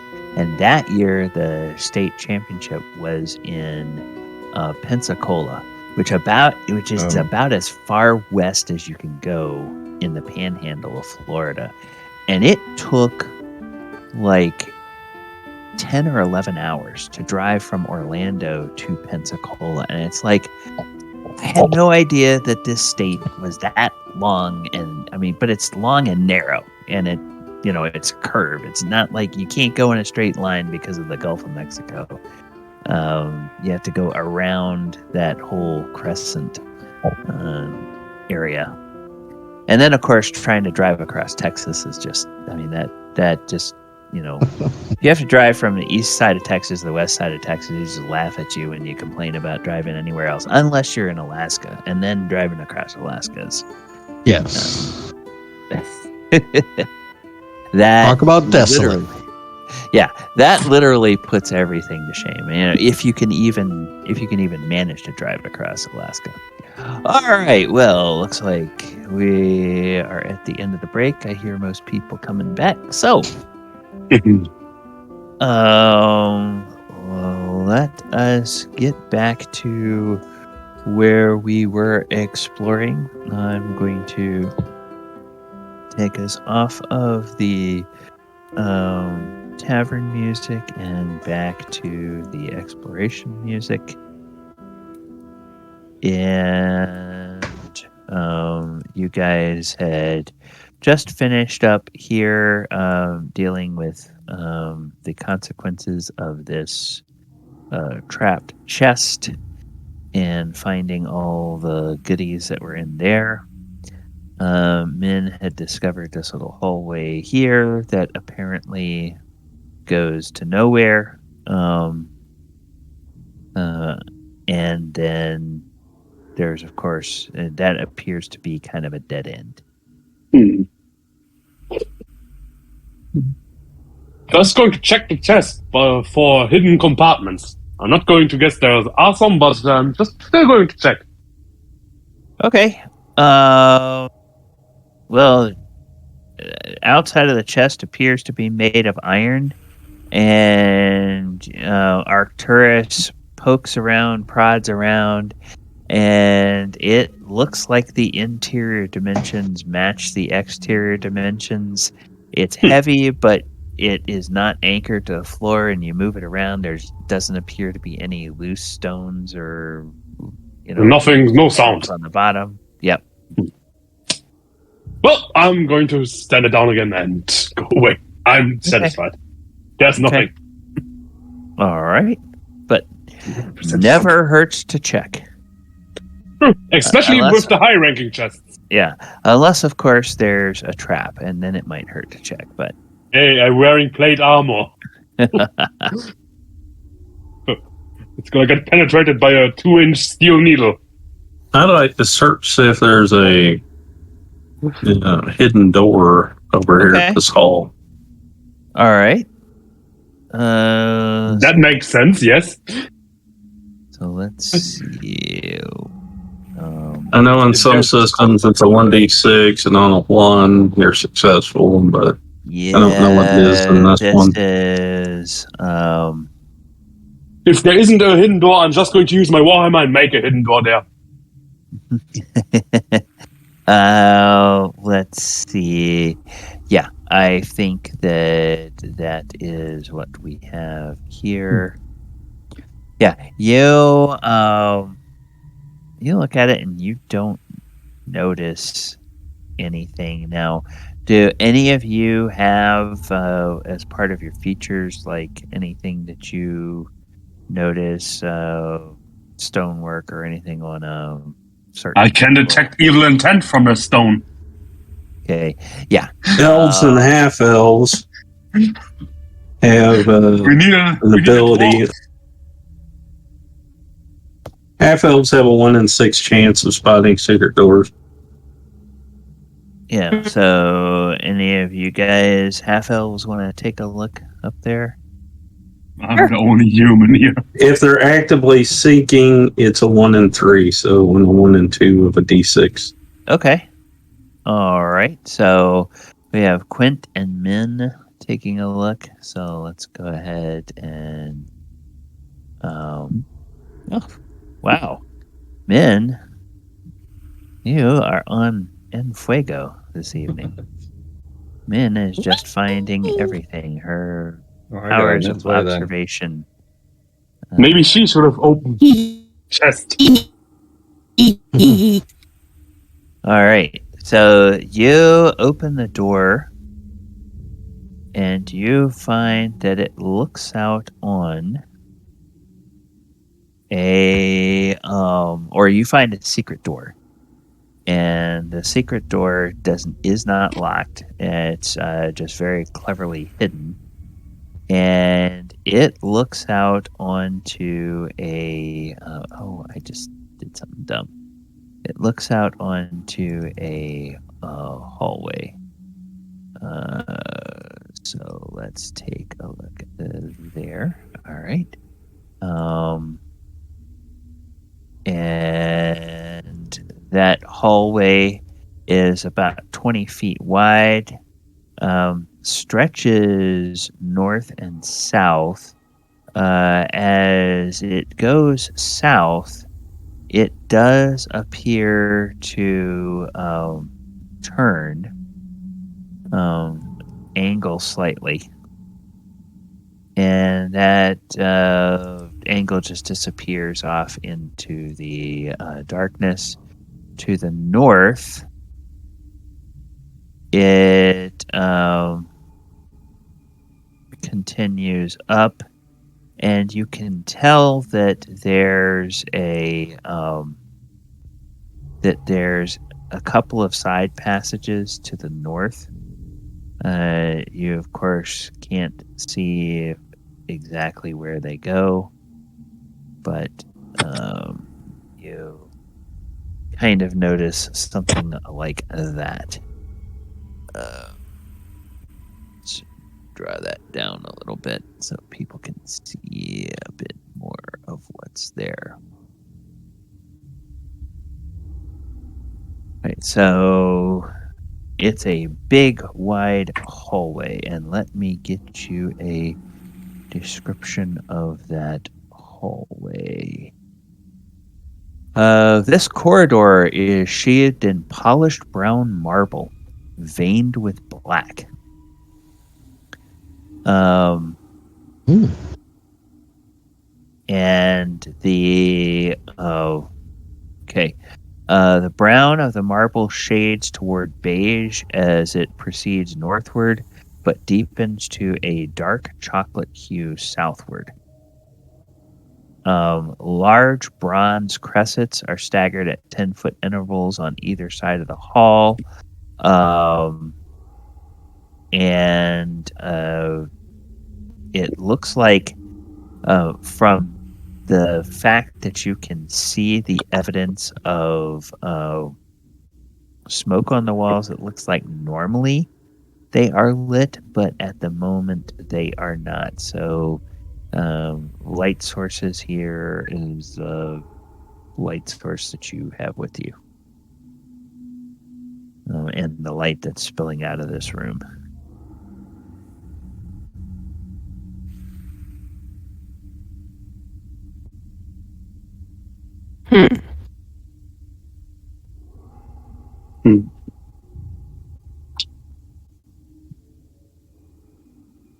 What? I'm gonna let the other ones have a go. Where would you like to go next?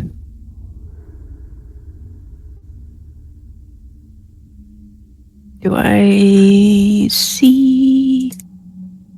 I kind of look at the others. I'm kind of like, what? Okay. I found a place you guys could lead up. Talon looks like he's interested in what might be down here. So, Talon, as you look down here, you see the hallway heads to the east. And then it also appears to turn slightly towards the south at an angle. It continues kind of going that general southeasterly direction there. And you do notice, I'm not sure whether it's evident from what I've revealed, but it looks like there is a door there.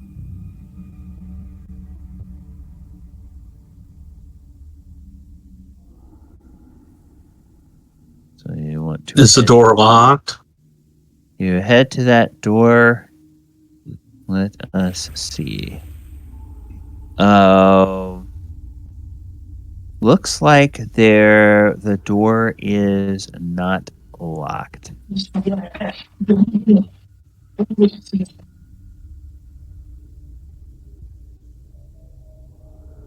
Would you like to open the door?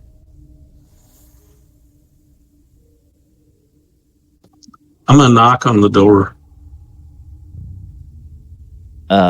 You hear the sound of you hear kind of beyond the door, it sounds like a hollow echoing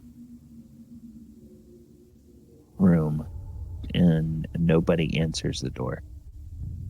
Okay, I'm gonna open the door slowly. Open the door slowly. Okay. Whoops. When you open the door slowly, you reveal. Whoops. Come on here.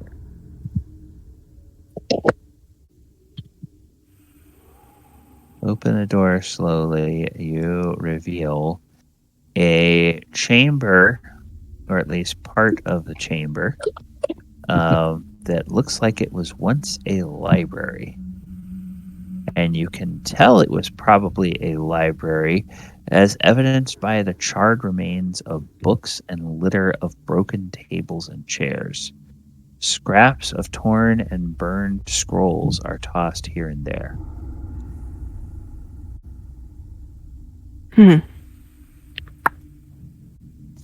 Surely need to hire a maid.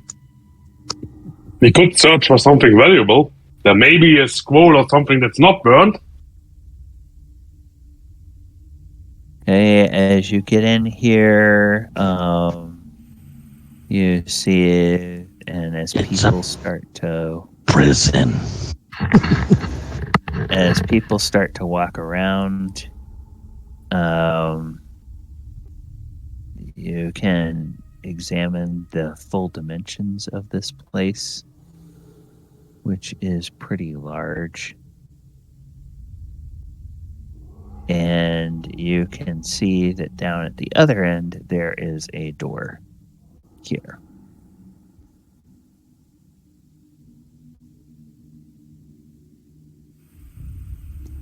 Is that door locked? Nope, that door is not locked from the inside. I will open the Probably just door. goes outside again. And, yep, winner, chicken dinner. Marcellus, you are correct. Or Marcel, you are correct. The Marcellus, Arcturus, Arctur. that appears to communicate with the rest of the hall. And there's just a kind of ends at a door. So what are you doing? And is anybody doing anything in this library? I would like to check if there are some intact books Okay. or scrolls. You Min would maybe also like to do that. Yes. okay? Primarily, what you find is most of it has been burned, and it was burned a long time ago. And based on the contents of the fragments that you can find, you would surmise it was probably burned by the people that came down here the first time to try to deal with this temple. So it was probably evil books. Yes, because the scraps and remnants are mainly works that espouse the ethos of chaotic evil. So things like double dealing with others, putting yourself ahead of other people, getting ahead by stabbing other people in the back, treachery, double crossing, those types of things. And then there's one fragment that, let's see, 1 through 3, it'll be Arcturus. 4 through 6, it'll be Min. Yep, Arcturus this time. You find one fragment that talks about the sacred Earth Triangle and a trial of earthly terrors awaiting the foolhardy below. I love earthly terrors. So, Sacred Triangle. yes. And you noticed, or you remember that there was like a jet black triangle that the priests were wearing, kind of like a holy symbol. So, kind of like that might be the sacred triangle that they're talking about. And you know this was a cult of elemental earth. And I think at one point I did a handout. I'll remind it. It kind of looks like this. Mm-hmm. That's what the holy symbol looks like. Hmm. How many of those triangles did we find? You found a couple of them as holy symbols on the priests themselves, and then in some of the iconography and some of the decorations, like that fancy robe that you found that had all the jewels in it. There was some of those on that fancy robe as well. And, like some of the artwork probably had those triangles sprinkled in it as well. So clearly that symbol is of some importance to these cultists, or, whatever it represents. I'm gonna give the scrap to Min and tell her, maybe we should get those holy symbols. Okay. They may help us with the threat we may face. If there are some earth elementals here or something. The priest must have been wearing them for something. Either True. to cast or something else. Yes, also I had a scroll you might want to have a look at. I'm gonna pull out the animated death scroll. She is a wizard, so she cannot even decipher that scroll because it's clerical in nature. In 5e, wizards can cast animate that. Yeah, it in earlier editions, the way scrolls are written for magic users and wizards is one kind of script that they can read. The way scrolls are written for clerics and paladins and priests is another type of script that they can read. And if you're trained in clerical magic, you cannot read wizard spells. If you're trained in wizardly magic, you cannot read clerical spells. I didn't know that. Yeah, even if they both have access to the same spells, which is very, very rare in the old editions.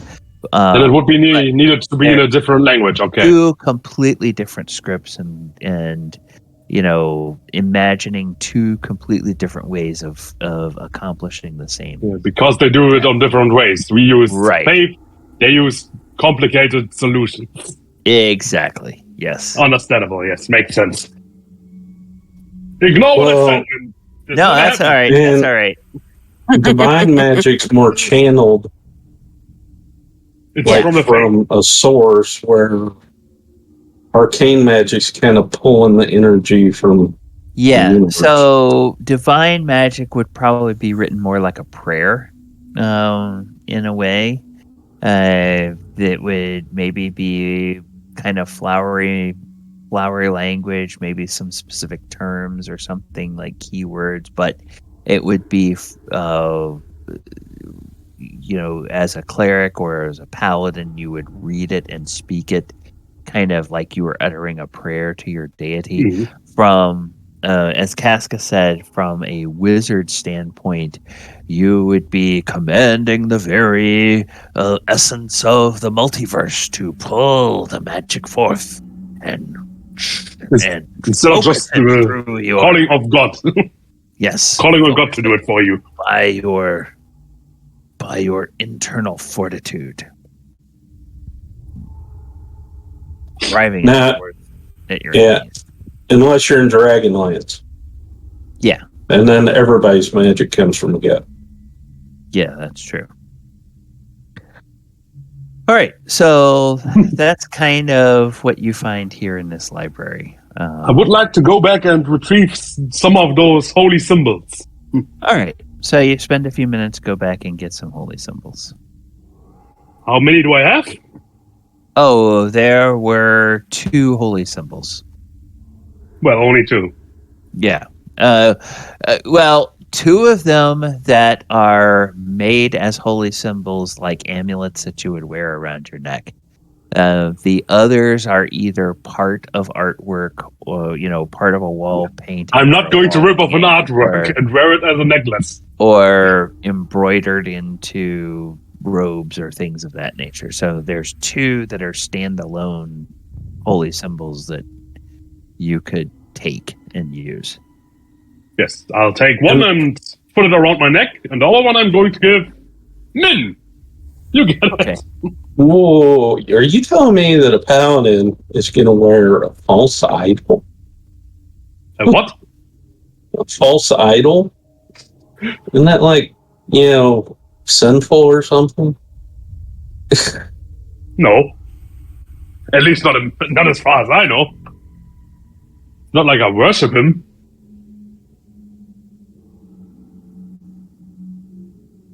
Is it simple? Hey. Oh, Nah. Arcturus, as far as you're concerned, is perfectly fine. Yeah, it's perfectly fine for me. I know it.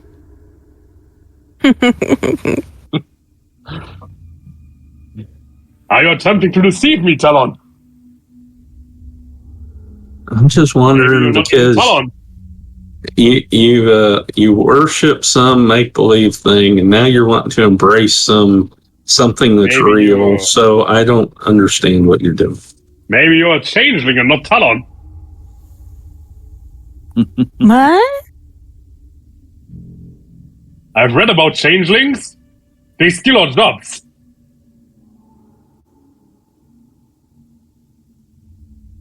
Did you say they steal your jobs? Yes. All changelings steal those jobs.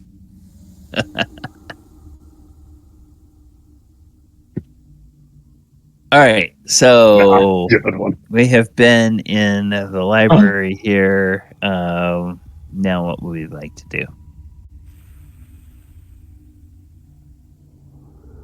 Okay. Did you say there was a door at the end of this hall?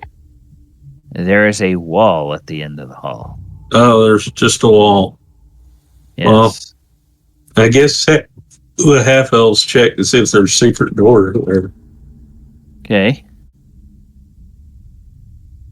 So anybody that wants to can come down there and take a look. Okay, I see at least 2 people. Yep, I can. Okay, so 3. So we'll do Quint first, then Archimedes, then Min.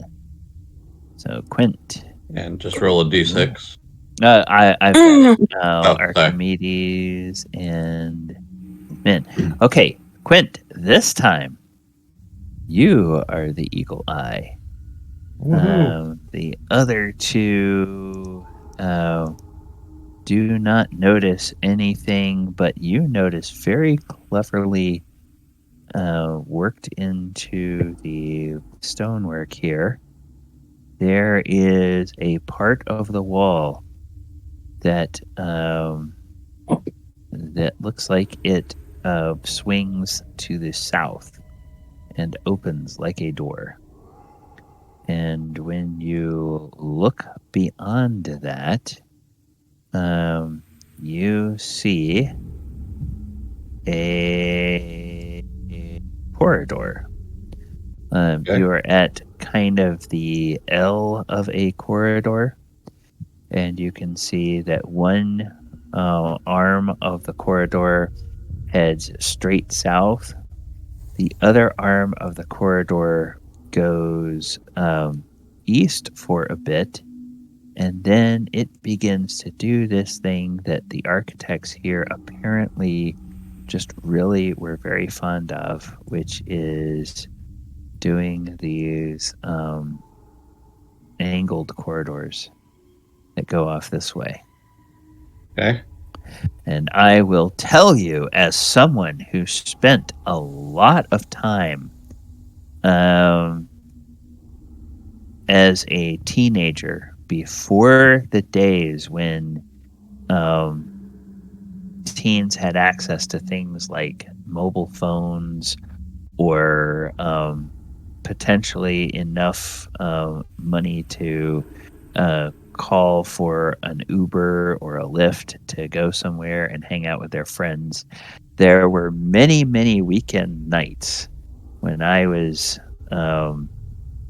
12, 13, 14 years old that I would spend with pads of graph paper and tables at the back of the old first edition DMG, and I would make up all kinds of different dungeon maps and stock them with things.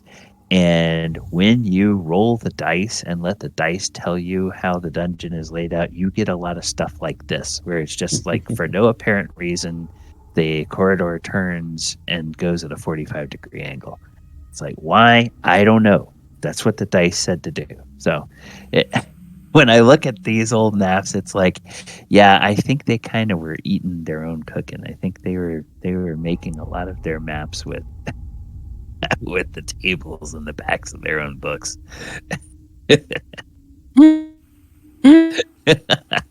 You should use what you preach. Yes, exactly. Like,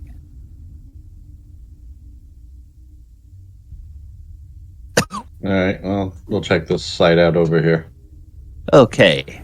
Well, what I will do, since it's kind of close, I'll go ahead.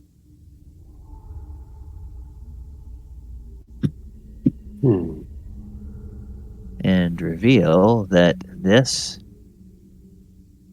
communicates Who would have down guessed? to a part of the corridor that you've already seen before.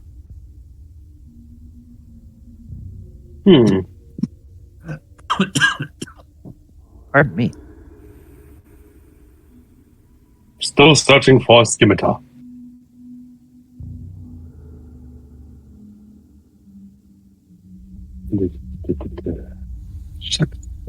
And the gnolls hear some activity, and so they will come up and say, "Oh, hello. Who are you? It's all quiet down there." And by this time, with all of the mercenaries and everything, a game of pinochle has broken out, and they're playing for coppers. Understandable. Playing for C notes. All right, just playing for C notes. We could tell them that there's a barrel full of beer, but that would be not good. They would get drunk. All right, so Quint, you're then gonna head down this way. Yeah, well, scooch ahead a little bit here. Okay. Well, then this is a bit of a longer corridor, but it's probably worthwhile to reveal that it goes here. Yeah, okay. Again, goes down to an area that you have explored before. So, for the benefit of chat, I would say this next. to Or reveal that I mean, that's This fine with me is if it's where- okay with everybody else. I just think that we first should do the first side of the map and then the other. Right. Makes no All sense right. to just leave this area unexplored and go to the upper left. All right, so Always come something Arcturus, from behind us. you head over here. Quint heads over here. You can see a door at the corner, right? Is that a door? I'm just reading that thoughts. Okay. As you head towards this area, let me see. All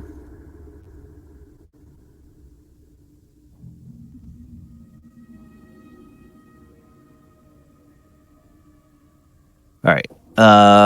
As you go to this way, you can see that the stone of the floor changes. It changes from sort of a nondescript stone tile to a brown marble floor. Earth elemental. as you get to this area. And it is a very oddly shaped room. It is a room that is shaped like a hexagon. And as you come to this area, there, in the middle of this room, a partially destroyed stone chair dominates the place. It is hewn of brown marble, veined with black, and stands near the middle of the north wall. Both arms of this chair have been broken off, and the seat is chipped. A piece is missing from the back, and the whole chair is fractured. Rubble and broken furniture are strewn about the room. The ceiling overhead is at least 35 feet high, possibly more, lost in the shadows of the supporting arches.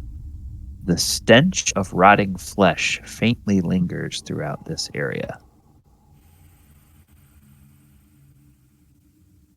I'm pretty sure there's something buried beneath the earth here.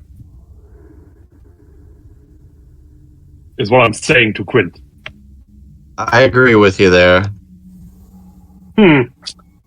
What do you think would be the right way to go about this? Do you detect any evil in the room? I will try to detect some evil. 60-foot range, detection of evil. All right, let's go here, and we will go here.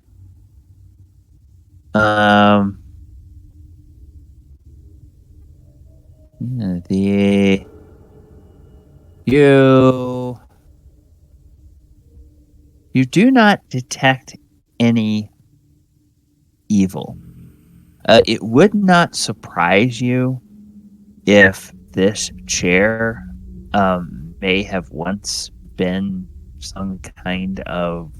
had some sort of ceremonial purpose, and it might have been damaged and vandalized by the same people that burned the books in the library.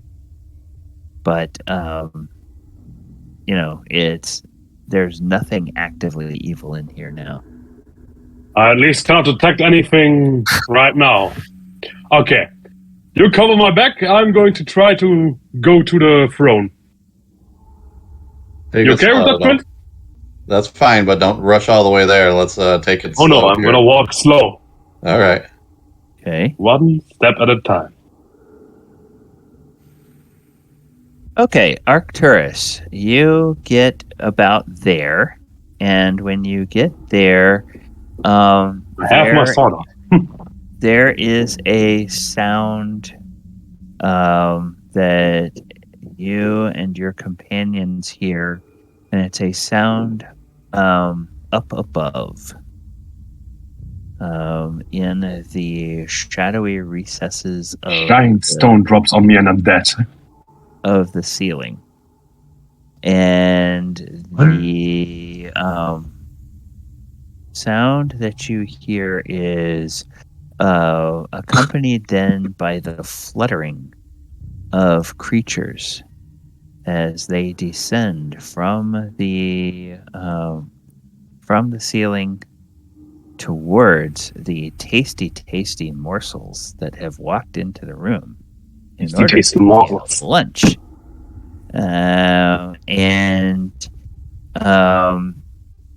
Everybody can go ahead and initiative.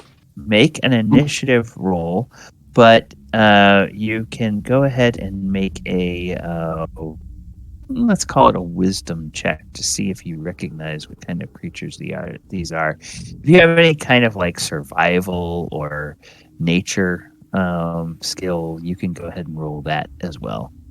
All of us or just him? Anyone who's in here, the three of you. So Arcturus, Nature survival. Archimedes and Talon could not because they are not in here yet. Yeah, it would be surprising if I didn't pass my wisdom check. Okay. Oh yes, Quint and Arcturus. Quint, you've actually probably seen these in the wild. Arcturus, you've definitely read about these because they are a bane in the caverns that the dwarves who worship Clangadin often inhabit. These are, in fact, Stirges. They are monsters that like to stick their beaks into you and suck your blood. So, we have 2 Arcturuses. Why do we have? Yep, the left one is apparently not my real token. At least that was what my counter said. Oh, okay. That I didn't was on the playing field. Okay. So let's go back and put this, because we had your... Whoops. I have an initiative of 7. Yeah. Gosh darn it. I want to put that aura. Oh, yes, true, right. I'm going to make that. It's too hard. So, yes. 15? Is it 15 feet or 10 feet? It's 15. 15. Wait, I'm going to check. It's either 15 or 10. I'm going to check. It looks like we got 10. it at 10 feet. 10 feet. Okay. Yeah, that's the big thing. Yeah. Yeah. Okay, there we go. That's more like it. All right. Yes, the Sturgeons will make their initiative checks. Yes. And then the so now you 3 that are in here, what are you doing anything to alert your allies that something has gone horribly wrong? Horribly. I think we would. I don't know. They would hear us preparing, and we'd probably be yelling something at each other. The kind of. I'm sure they would. Prepare for combat. From us. Yeah. Okay. All right. So, Can you put me on the turn order with 7, or do I need to make another throw? Oh, no. I'll go ahead and add a turn and put... Ooh, 0. I also like that. A 7. Okay. Archimedes and Talon can also roll initiative if you want to. If somebody is going to yell out for Brother Tuck and or for the... We don't need them. I would let them. Otherwise, Brother Tuck is just kind of wandering down the halls of feeling rather ill at ease because of all of the bad stuff in here. Okay, so we'll put this in ascending order. And the fact that he saw a paladin take animate that for himself. Yeah. And I guess then, oh, look, there we go. I guess then what we have is we have Min. You are first. All right, let's see here. Excuse me. All right, so I'm gonna go over to this thing and actually I take that back. I apologize. I'm moving here, and I am going to try to hit it with my javelin. Throw your javelin at it. Okay, so go ahead and AC of 14. Okay, that's gonna miss. Yeah, that's it. Okay. All right, Arcturus. Well, Now, evil creatures. -1 if they attack someone in my radius. -1, but that only applies to creatures that have like an evil alignment, right? Wait. Or is it? Check. Is it creatures that attack you or your allies regardless of their alignment? Nope. They specifically evil creatures. Yep. Okay. All summoned and specifically evil creatures. Yeah, because Quint would tell you, and you would probably know, these are kind of, while they are fantasy creatures, they are natural creatures within this world. They're not. So just scavengers. Yeah. No evil intent. Just wanna eat. Exactly. Well, in that case, it doesn't matter where I am. I'm gonna go right here. Okay. Do I have any knowledge about these creatures? Are they smart? Are they something?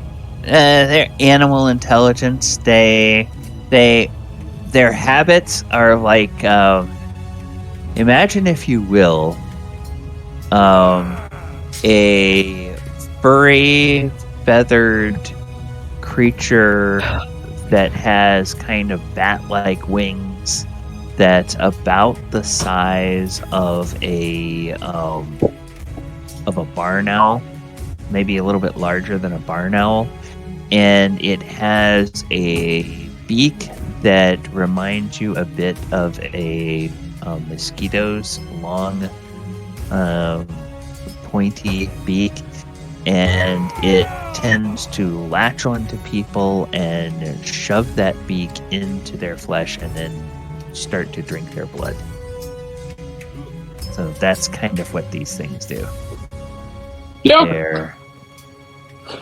They're kind of nasty. You don't scare me, you vampires! Die! Hit armor class 4. Armor class 4 will hit. So go ahead, and you're attacking this one here. Just the right? Yes. That's the only one I can hit. 9 points of damage. Arcturus, how would you like to destroy this Stirge? Well, it's pretty small, isn't it? Yeah, I mean, that's enough. That's enough to kill it. So how do you kill it? I'd probably just cleave it. Okay. It's flying and small. You chop a wing off, and it squawks horribly, and it tumbles to the floor over here. All right. Anything else? Just like a friend, you too will die. Taunting them. Anything else for Arcturus? I cannot do anything, I think. I could move, maybe. Well, can I move after I attack? I'm not sure. I do have movement left. Yeah, you can. I'm going to stay next to those two. Okay, so you move over closer to those two, just to make it easier for them to get to you. That's fair. Exactly. I want to keep them on me. All right. So the couple of things happen on their turn. One of them flutters over here towards Min. Another one flutters down here towards Quint. 2 of them are right there on Arcturus. And then you all can hear up above, you can hear the sound of several more of these creatures dislodging themselves from the ceiling. But they are not going to be able to do anything this round. So, more XP. 1, 2, 3, 4, 5. 5 attacks from these Stirges. We're going to go clockwise, starting with Arcturus. So 2 attacks for you, Arcturus. They're going to need to hit a 0. Attack the first is an AC 6. That misses. Attack the second. Oh, AC 0. And is it a 0? Wait. Plate armor gives me 2, right? Or was it 4? I think you give... Hope you have your armor class written down on your character sheet. I hope so too. Good. Check. I'm wearing plate armor, plus I had a +2 shield. That's what I mean. That +2 shield, is that a -2 or a 0? I think it is a 0, because I think plate armor is a 2, and then It says a shield normally gives 2, but it's a +2 shield. Okay. I think it's rating as plate mail as a 3, plate mail and shield is a 2. Oh, really? That could be yes. Okay, plate mail and shield is a 2, and then with +2, that's a 0. Yep, that's a 0. So that's exactly what it needs to hit.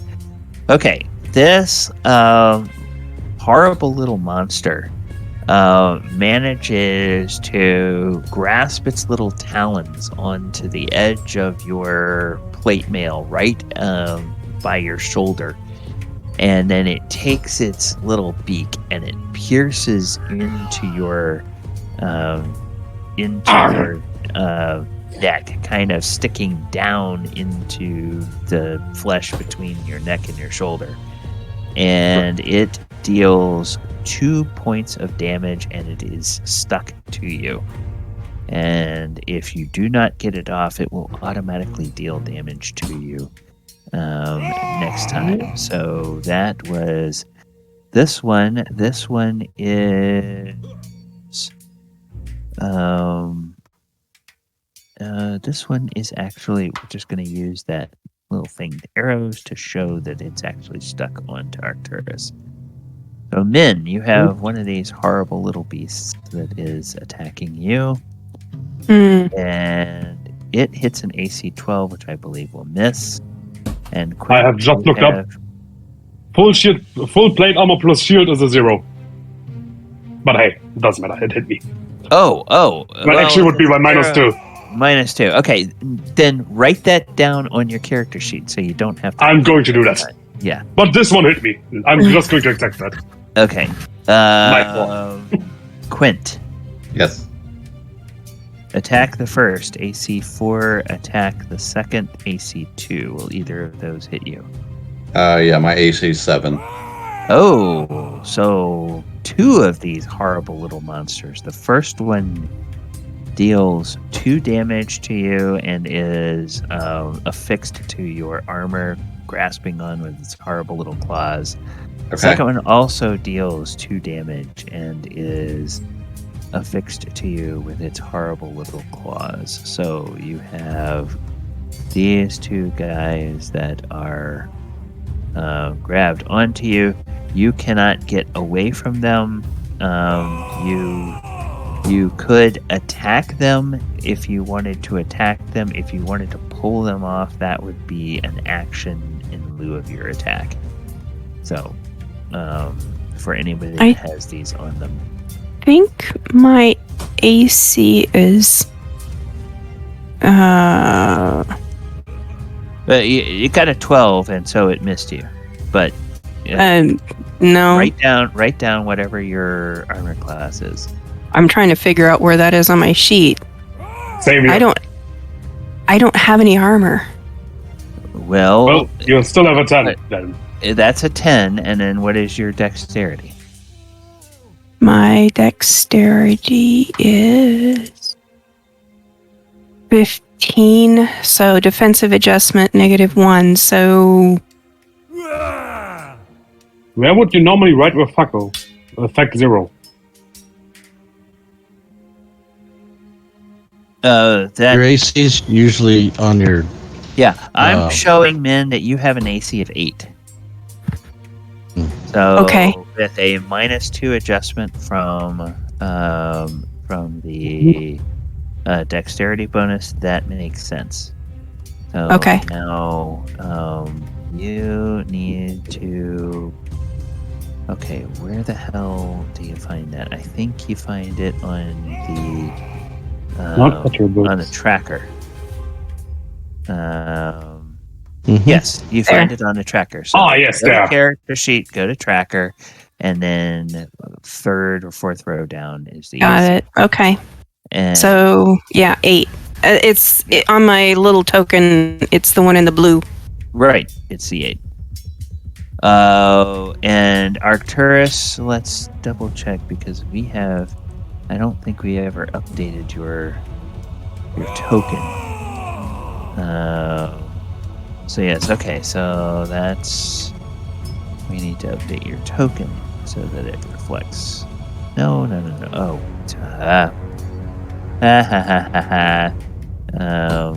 Wrong. That's what.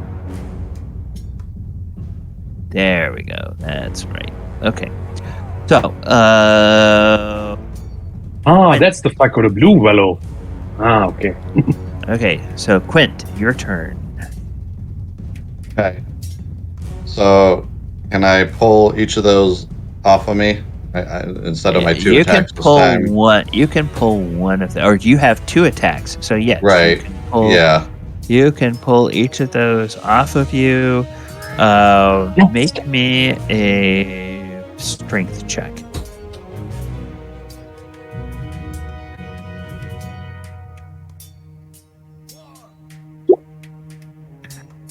Okay, you made your strength check by more than 10. So that means you can roll a D3. So /R space 1D3. 2. All right. So you pull it off, and in pulling it off, you squeeze and deal 2 damage to that one. I'm just saying that's the one on the top. So make me another strength check. Oh, okay. Just for pull off the second one.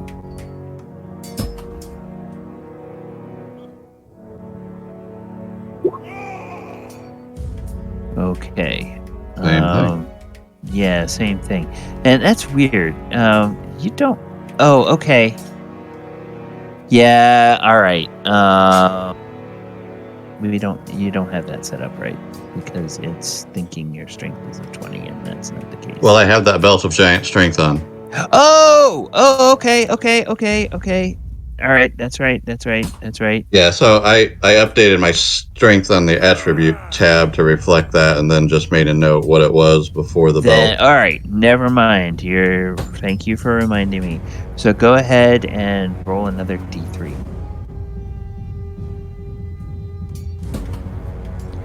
3 points of damage. So you squeeze 3 points of damage out of this, and you hear some cracking, perhaps, of the little thing's ribs as you rip them off of yourself. They are not dead, but they are now off of you, and I can take the stupid little symbol off. So now, if you wish to move, you can move and get away from them.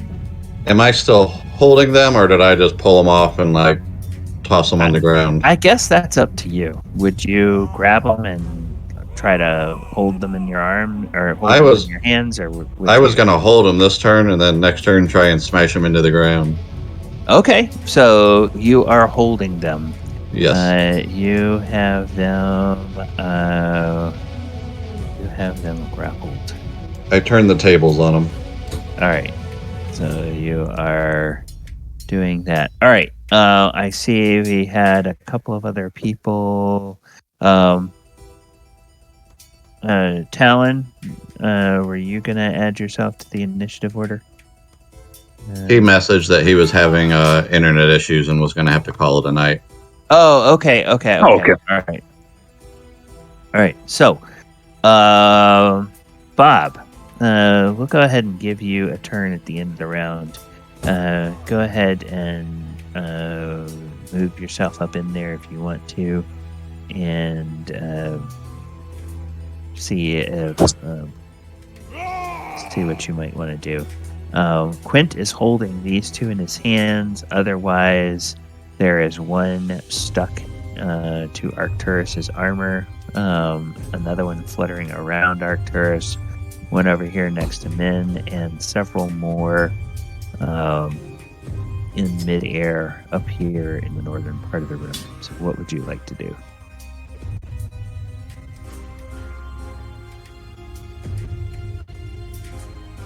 Oh, Bob, you're muted. Oh, I'm sorry. No, that was Bob, not Goody. They both were. Yeah. Bob, Let's, go ahead. I guess move up, and we're able to see in this room. You can. You're half elf, right? Yeah. So yeah, you can see. Yeah, you can We'll take a see shot over at there. this one. Okay.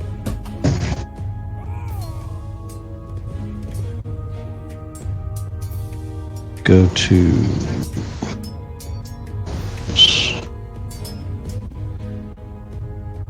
He's got those heavy arrows.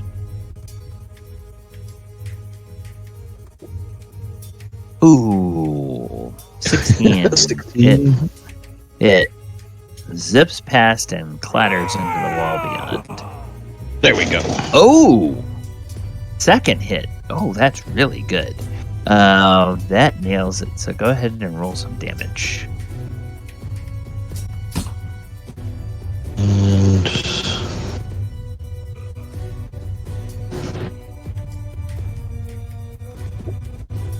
5. Okay. 5 damage. All right. This Just close up, creature- plane. This creature is now bloodied, and this small creature, nay, even should we say a tiny creature, has a big arrow sticking out of it. And so that means effectively that creature is knocked to the ground and is kind of, if you imagine like a pigeon with an arrow used for hunting deer, just sort of through its body, but it's not dead yet. That's kind of what this thing looks like. And it's just kind of flopping around on the ground with that. Just barely. Yeah. So it's not able to go anywhere. All right. That was Bob. So Min, we're back to the top of the round, and you. Okay. You have one of these horrible little nasty creatures right next to you. Okay.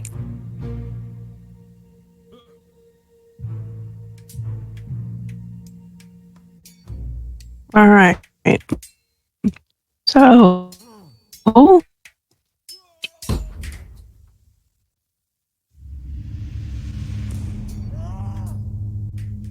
I'm looking at something here.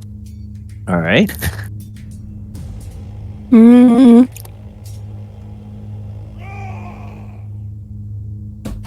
All right. I'm just gonna look at doing a spell here. Okay.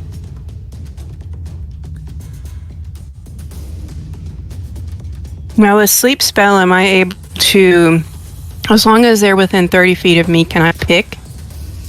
The You type. can- I'm trying. No, you can pick the area where it is. Then it spreads out from that area, and the way that sleep works is it will affect creatures based on the lowest number of hit points towards the highest number of hit points. So you saw Arcturus slay one of these with a single hit. You saw a single arrow basically ground one. You won't have much health. You would imagine that these creatures probably have fewer hit points than your friends, but if you include your friends in an area, there is an off chance, depending on how potent your spell is, that you might affect them as well. Everybody can needs a nap. All right. Actually, it's hit dice, but still it's lower hit dice. So you would imagine that these creatures are lower hit dice than your friends are. So Okay. it's a gamble. I'm going to but- go ahead and cast. Okay. And where are you going to center it? All creatures must be within 30 feet of each other, and where is the three? Okay, so 3 hit dice. monsters is right there. Pretty much the entire room. So I rolled a 1. Well, it affects 3 hit dice worth of monsters. So let us see. Oof. That's not much. Yes, it will. And from here, let's see. I need to do one of these. What's it from right there? The middle. So 9 feet, 13 feet. 17. Okay, so this one here falls asleep and flutters to the floor, and this one here falls asleep in your hand, Quint. Now you know, Quint, if you squeeze it and deal damage to it, that's going to wake it up. Right. Put it in your pocket. We eat it later. Yeah, Min, it appears that you have affected those 2 creatures. Your friends are fine, and all of the other creatures are fine as well. Okay. So, anything else for Min? Do you want to move? You want to do anything? Nope. Okay. Arcturus, you are up. One of the creatures that was attacking you has fluttered to the floor and appears to be unconscious. The other one is still clung onto your armor and is still sucking at your neck. So you can do like Quint and try to pull it off and do something with it. Nah, I'm gonna use my sword. I'm gonna line it up and stab it behind me, hopefully. Maybe I'll stab myself in the head. Let's look. Okay. So Or in the neck. Right? AC 4. It's the same. That's going to hit this creature. So go ahead and roll 5. All right. Well, that Still alive, bastard. doesn't kill it, but it does bloody it. And I am going to say that Let's go. it also kind of pulls its needle-like beak out of your neck. So if it does, it's not going to be able to do automatic damage to you anymore. It is kind of clung onto you, but it won't automatically deal damage when their turn comes around. Anything else you would like to do, Arcturus? Did I take any damage yet? Just want to ask, since I'm still full health. Oh, you should have taken 2 points of damage from that first attack. Exactly, that's what I wanted to know. Yep. So, There, 25. all right. Good. That's everything. Nothing I want to do. I'm just going to stay right here. All right. So then the horrible, hideous little monsters, they are up. And there's 2 of them that are grappled. 2 of them are grappled. 2 of them are asleep. And then there's these other 2. So one is going to definitely come over here and fly toward Arcturus because he's closest. And the other one, I think because Arcturus is closest and looks delicious, and besides has that nice little metal perch to grab your feet onto so you can feed off of his neck. That And already has a nice neck. Yes. And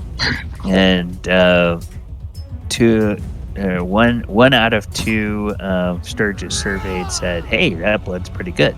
The other one missed before it. And the other one didn't get there.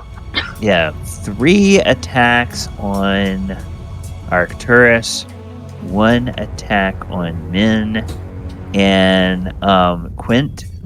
One of them that you're holding, the squirming, is going to try to bite your hand. So Okay. 1 attack on you. So let's go. Flutter. Arcturus That will miss. Now that I have my proper shield, you will That have no will miss. chance. Oops, excuse me. Oh, and that gets close, but it dinks off of your armor. Then against Min, there's one attack coming in. Oh, that'll hit. Ouch. And so it alights on to you. It grabs a hold of the fabric of your dress, and then it just sort of pokes its needle-like beak into kind of next to where your shoulder attaches to the side of your chest, and it deals 2 points of damage to you and it is clung onto you. So if you do not get rid of it, Get it off! it will deal automatic damage to you next round. And then Quint, that one trying to bite your hand. Our class of 1. So yes, I think that we established that will hit. Yep. And so it deals 3 damage to you this time. And then Archimedes. So all of these creatures are now in close combat with your friends. Quint is actually holding 2 of them in his hands. One is latched on to Min, and 3 are fluttering around Arcturus. The one that you winged last time is flopping on the floor, but you can probably deal with that one later. Okay, so you're going to try to take a shot at this one? Yep. All right. Not that. Or this. No, he doesn't want to shoot his friends. Ooh, armor class -1. Arcturus, you see an arrow fly through the air and smack it. Go ahead and roll again. Let's hope it falls over that. Well, yeah. Yes, okay, so 4. That doesn't quite bloody it, but that arrow clips Does through hurt it, like hell. and it's now bleeding. And the 17 will miss. And hits me in the back. No. No, It I know, doesn't. there's no winner there. All right. Anything else, Archimedes? No, I think that's pretty much it. Okay, Quint. I just want to, with each of those in a hand, I just want to smash them into the ground as hard as I can and try and squish them. Okay. You want? So make me a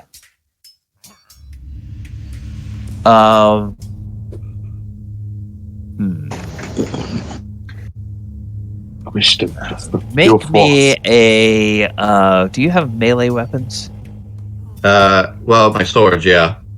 Okay, just make like melee attack rolls. The damage is going to be different, but make melee attack rolls against each one of them. Okay, I'll do long sword for one and then the short sword for the other. So the first one at the top. Okay, that's a hit, and And then then the second one. okay, that's a miss. All right, which kind of makes sense because the first one is unconscious. I actually probably shouldn't have even had you roll for that one. The other one is kind of fluttering around. You try to turn your hand and fling it, but because it's kind of got its beak in your hand, you can't really fling it off, and it just sort of flutters in the air and gets away from Come on, flick it like a booger. and so this one is no longer there. This one, Okay. however, will take more damage. So go ahead and roll. Yeah, we'll call the force of your fling. Roll your short sword damage, but it's Okay. going to be bludgeoning damage on the floor.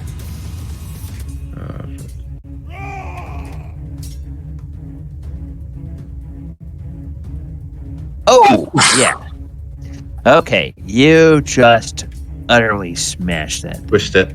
All right. Wham, Yeah, squish it with that belt of giant strength gives you the ability to just and it's a Whistle like an ant. bloody. It's a big Yes. bloody. I crush your on head. the Crush, floor. crush, crush, crush. Anything else, Quint? Nope. I'll just get my weapons ready then, since I don't have one of those things in hand anymore. Okay, Min, you are up. There is one that is grabbed onto you. If you do not dislodge that one, it will deal automatic damage on its turn. So, what would you like to do? You have seen Quint grab them and pull them away from himself. But he has a belt of giant strength. Yes. So I will. And if you move, it's going with you because it's lashed onto you.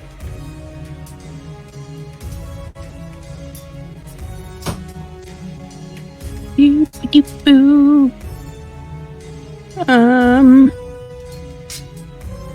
Okay. So I try to grab a hold it and cast. I cast Burning Hands. Let's see here. I'm trying to read the spell instructions. Sorry. Ooh. Oh, flame shoots from the fingertips and hand. Okay, never mind. I thought it was just like your hands become. No. No, Let's say that would. no. Yeah, I'll wind up.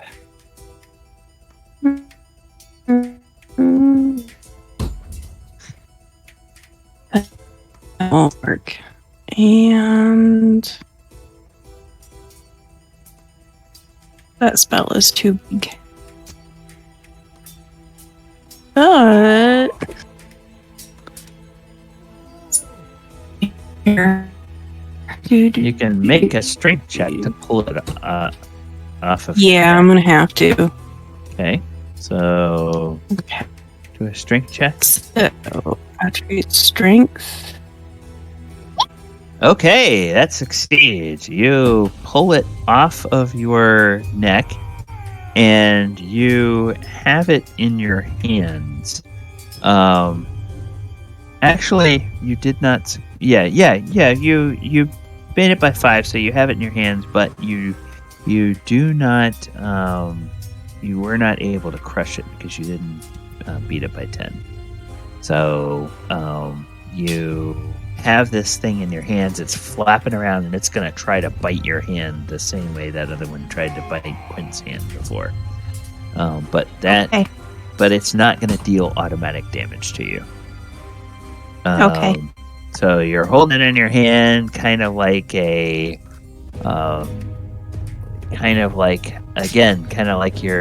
grabbing a pigeon or something, and you weren't able to secure its wings, so its wings are just flapping around, and it's like jabbing its head around, trying to bite you. Okay. Arcturus, you are up. Well, with so many enemies surrounding me. Yes, you are in a target-rich environment. Do I One have- is the one up here.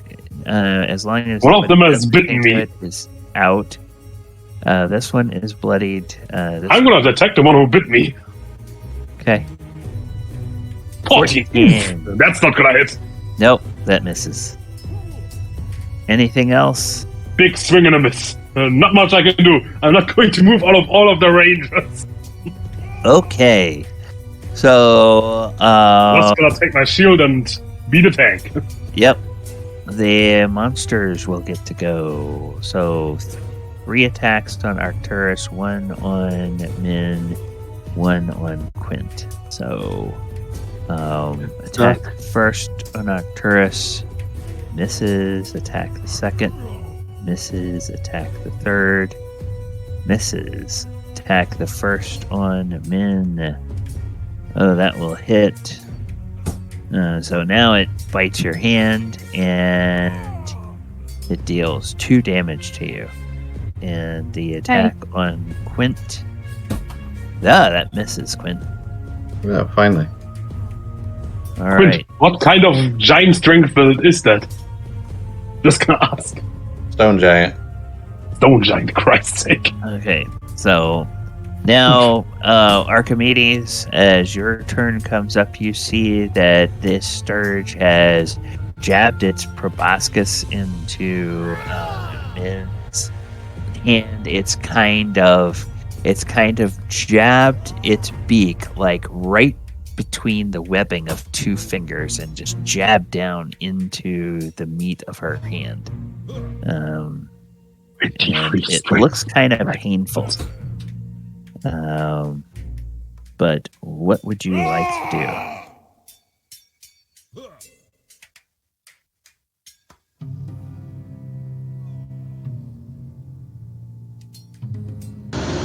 Move right over here and try to pull it away from her hand and crush it. Okay. All right. So make a strength check.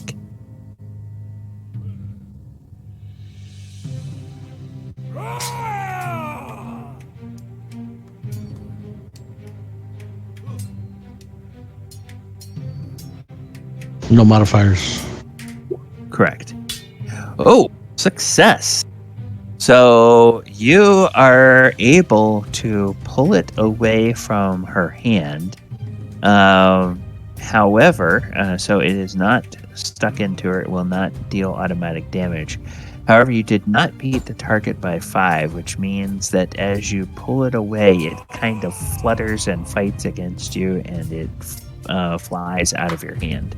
Okay. So you are not able to crush it, but it is there, and now you have given it a second target to consider when its turn comes up. All right. All right. Anything else, Bob? No, I'll pretty much ready my defense against it. Okay.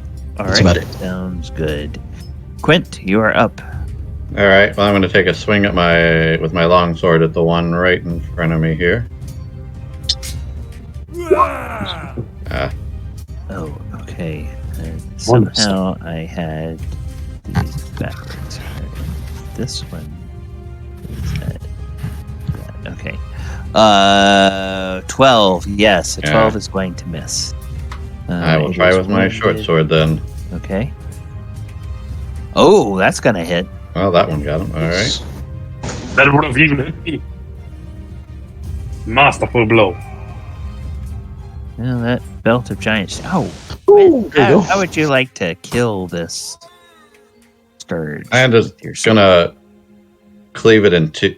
Actually, that's my piercing weapon. So the sword went right through him, and it's kind of stuck on my sword right now. Okay.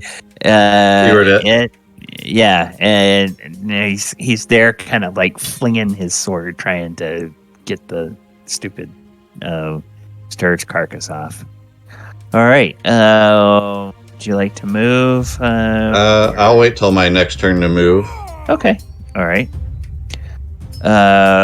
Top of the round, Min. You are up next. Hey. That creature is no longer. Yeah, it's flying in front of us or flying to the side of us. Yeah, so it's Do flying. you guys do? Do we do attacks of opportunity here? It depends on its speed. Let's see. Do you have a movement speed that is 18 or higher? I think our bases are 12. Yeah, yeah. So these things are very swift. If you try to move, it will attack you as you try to run away. I would yell to you to just go invisible and then run away.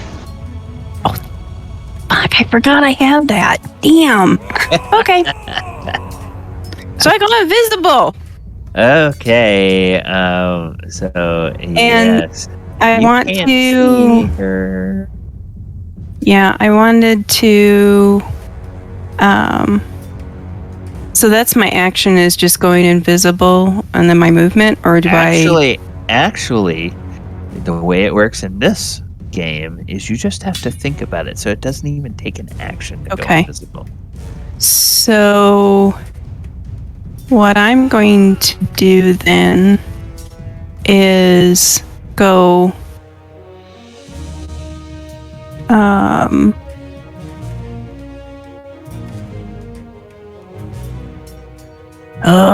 You're in my way. And of course, I move. You can can't. move. I through can an pull ally him space. out of the way, can I? Oh, I can? Well, I Well, need to stop okay. and cast a spell, and he's kind of in the way. Okay, well, just point of order. You have one up here that's asleep. If you do anything to damage it without killing it, it's going to wake it up. If you... so anything that's an area spell is probably If he not a good could idea. step back one... Well, he can't, because then he would be open for attack of opportunity. I was going to cast Web, but unfortunately, he's kind of in the middle of them all. Don't worry about me. You could, yeah. I mean, they don't appear to be able to hit him very easily.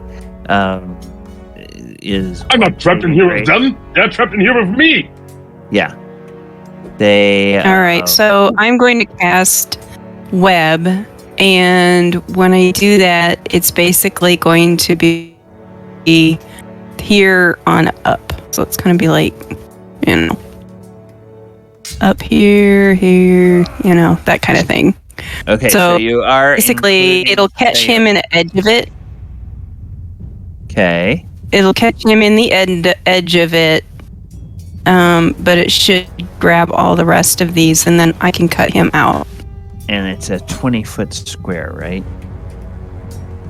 Let me put the spell effect up. Sorry. Plus, I have a room to jump free. A chance.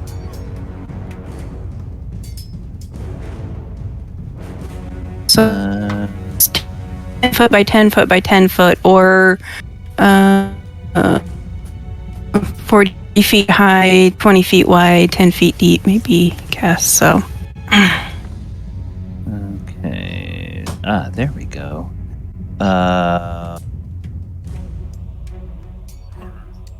So yeah, starting along this edge here.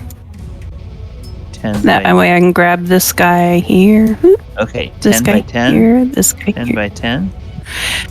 Saving throw versus It's so I massed a 40 feet high, 10 feet thick, 20 feet wide. Okay, 20 feet wide.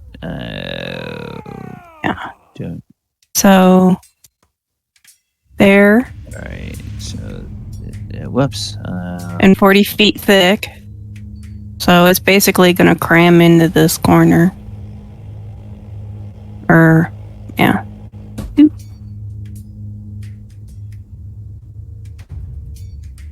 Yeah, so, you can... It should reach this. Yep, it should reach this guy. Why does it? That doesn't make sense. Okay, so Something is wrong. What's wrong? put it kind of like this. Alright, fudge. And then, it'll kind of go like this. Alright, so there you go. Oh, okay. That's how you envision it. See what I meant? There you go. Yeah, and then expand up to catch this guy here in the corner. Yep, there you go. Alright, Alright, good enough. yep. Okay, so, web goes off Arcturus. It's a saving Make throw. a save against spells. Oh, you failed. Alright, Yep. so, Dear. Arcturus is stuck fast, and I need to hit a now- 17. How the hell am I going to hit a 17? Now, the what kind of saving throw is it, Min? Is it saving throw against Versus spell. Yes. Okay, so spell save. There Footlockers. How many are doing that? Are awake? Saving throw There's versus 1, 2, spell. 3. 5. Well, Is there no, one of strength them sleep. It 13? can't make. Oh, yes, true. The sleeping one, of course, cannot react. So 4 spell saves. It fails automatically. Spells Fail. with a -2 penalty. Yes. Oh, with a -2 penalty. Okay. Yeah. Fail. Yeah, it's a saving throw versus spell with a -2 penalty. All right. The first 2 failed. The third one failed, and the fourth one also failed. So they all failed. They are all. And if they don't have 13 strength, they cannot even attempt to get out of it. Yep. Yeah. So Creatures with less than 13 strength Yep. Stuck till free. are They're stuck stuck until until freed. freed. Yeah. Well, luckily, I'm not a creature with less than 13 strength. So the And you're on the very edge, too. Yep, I'm just gonna go out of here yeah. and smack well- you for putting me in a web. All right. You probably will need some help because getting out of it does take some time. But And will help. She's just 13 to 17 can break through 1 foot of webs per round. Yeah, that's gonna take some time. okay. So do you have 17 strength? 13 to 17. Oh, 13 to 17. Yeah, go ahead and roll a.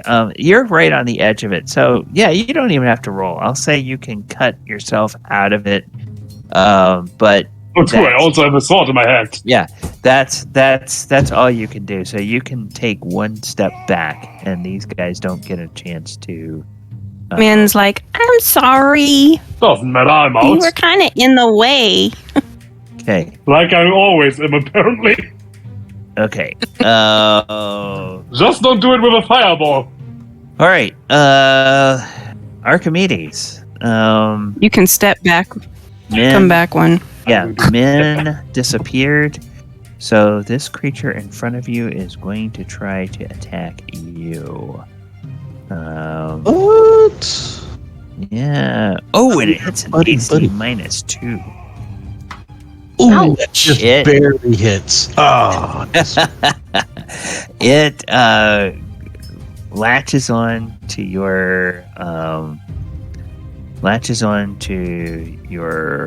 armor, and it pokes its needle-like little beak in between a couple of ribs and begins. Go over and stick it in the web. All right, so that is their turn. Archimedes, strength check? your turn. Yes, you can do a strength check to pull it off of you. Did I take any damage with that? You took 2 damage. So yeah. So, Are those showing up? Oh, those are not showing up. Okay, hang on. Then I have something.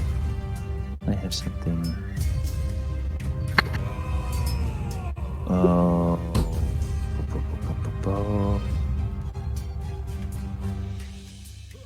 I didn't. I was wondering why you guys were asking, because I don't know what the thing is on this version of the character sheet where where it says sheet settings. There you go, that's probably it. Okay, monster sheet specific. Should attack and spell rolls be public? And that says public. So I don't know why it's not showing, but it doesn't look like it's showing those in the chat. All right, yeah, you succeeded. You pull that off, and you beat it by 5. So you do not get to do any crushing damage. However, you do have it restrained, and it is no longer stuck into you, so it's not going to do any automatic damage. It will try to attack you. Quint will crush it for you. Yes. Well, not if he's holding it in his hand. Yeah, I'm still. Well, you can close my hands. Yeah, you can close my hands. You can just kind of clap them real hard. Break his fingers with it. Quint, you are Pop up next. balloon. It seems like Min has neutralized most of these monsters, but Archway Like always. with one of them. So what would you like? If I can get the one in by Arcturus, I will. I don't want to take his hand off with it. That's the only thing. Okay. I'll tell you what we will do. I will let you, Quint, make a dexterity check to see if you can pull it out of his hands. And if you can, I'll then let you deal a damage roll from your weapon to hurl it to the ground. Can I just be like trying to okay, ready to grab it or whatever? I mean, Well, it is a living creature and it's fluttering. Like if you've ever tried to deal with like a parakeet or something like that, and it doesn't want to be held, and it's flapping its wings and it's scratching at you and everything. It's not like you're handing them a ball or something. It's something that's trying to get out of your grasp while you're trying to hand it off. So, yeah. Okay, that's successful. All right. So go ahead and hurl it to the Alright. ground and deal some damage. You can choose whichever weapon. This is Nice. smash! Stuck on 10. I keep rolling 2s. All right. Well, that is enough to destroy it, and there's another splatter on the floor. And hey, heroes, you have defeated the Stirges, and men, if you or somebody else wants to, I'll just say if you light those webs on fire, it'll just burn up. Oh, yeah. Yeah. Okay. Yeah, pretty much that was Yep. the All plan. right. They go witch. Yep, they go up like Roman candles. All right. Well, players, that is the end of the battle, and that is going to be the end of our session. We ran a little bit long, but And these Stirges are going to be our dinner. appreciate you guys hanging out a little bit late. We're gonna go back over here to the music. And viewers, we appreciate you so much hanging out this evening. Thank you for joining us tonight.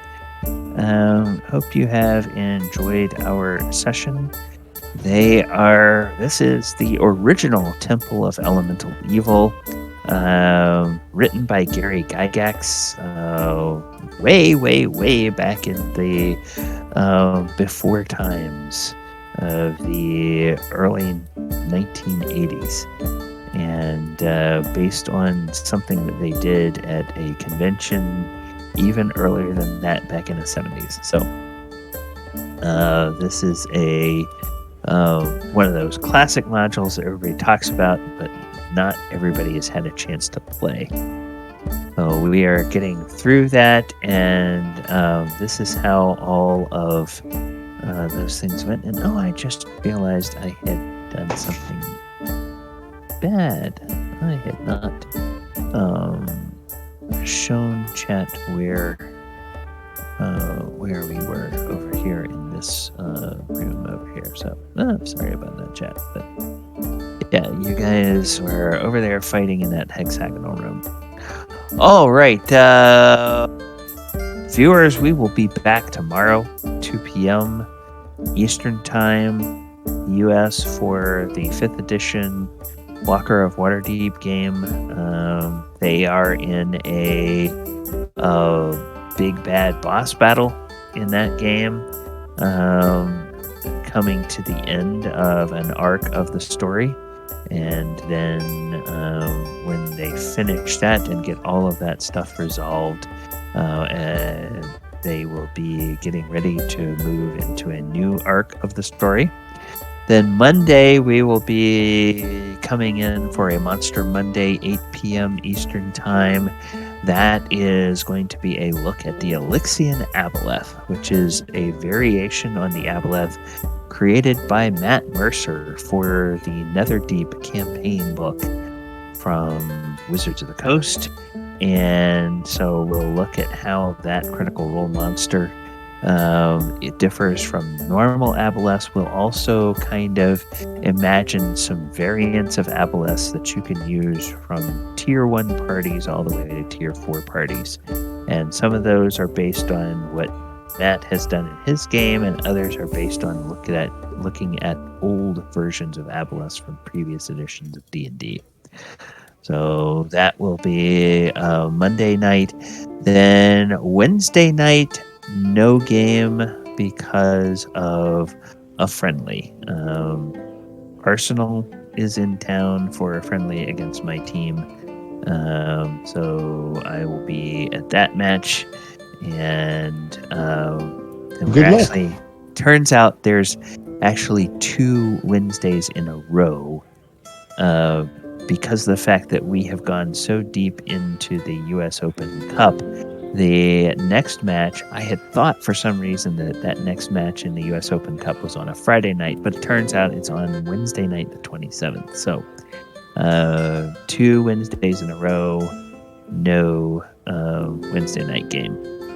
Because it's the semifinal of that game. If we win that match, then we potentially get to host the final, which would be pretty exciting. To host a game for Club Silverware. Nice. All right, and then we will be back at some point. Let me double check the calendar here.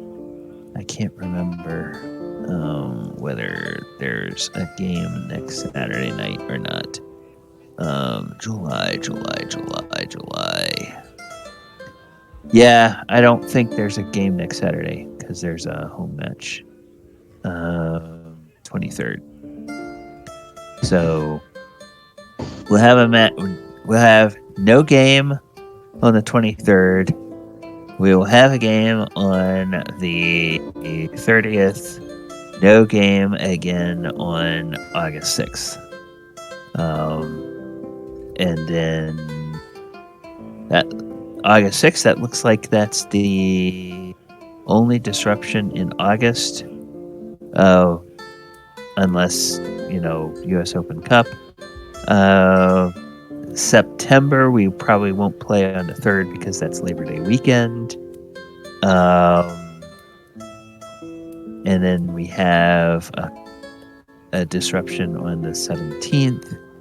And then Sunday, or in October. Yeah. In October, we might be out of the Saturday disruptions, depending on whether or not we make the playoffs. And then that will be, of course, until we get to Thanksgiving and Christmas. And I don't remember this year what day of the week Halloween falls on, but if it's on a weekend, It's we probably on a won't. Tuesday Oh, okay. or Monday or Tuesday. Okay, so that probably won't affect. At least it wouldn't affect me, but if a number of people are doing Halloween stuff with family or going out to have Halloween themed things, then we might not. I might that weekend. be home celebrating Yeah. my dad's 80th birthday, so Oh, okay. All right. his All right. birthday's on the 27th. Okay. Yeah. All right. So we'll just play that by ear as we get closer and see what everybody is doing. All right, everyone. Thank you for joining. Players, anything you want to announce before we sign off? Okay. Well, then, See viewers, thank you everybody so much for later. joining us. Take care and good night.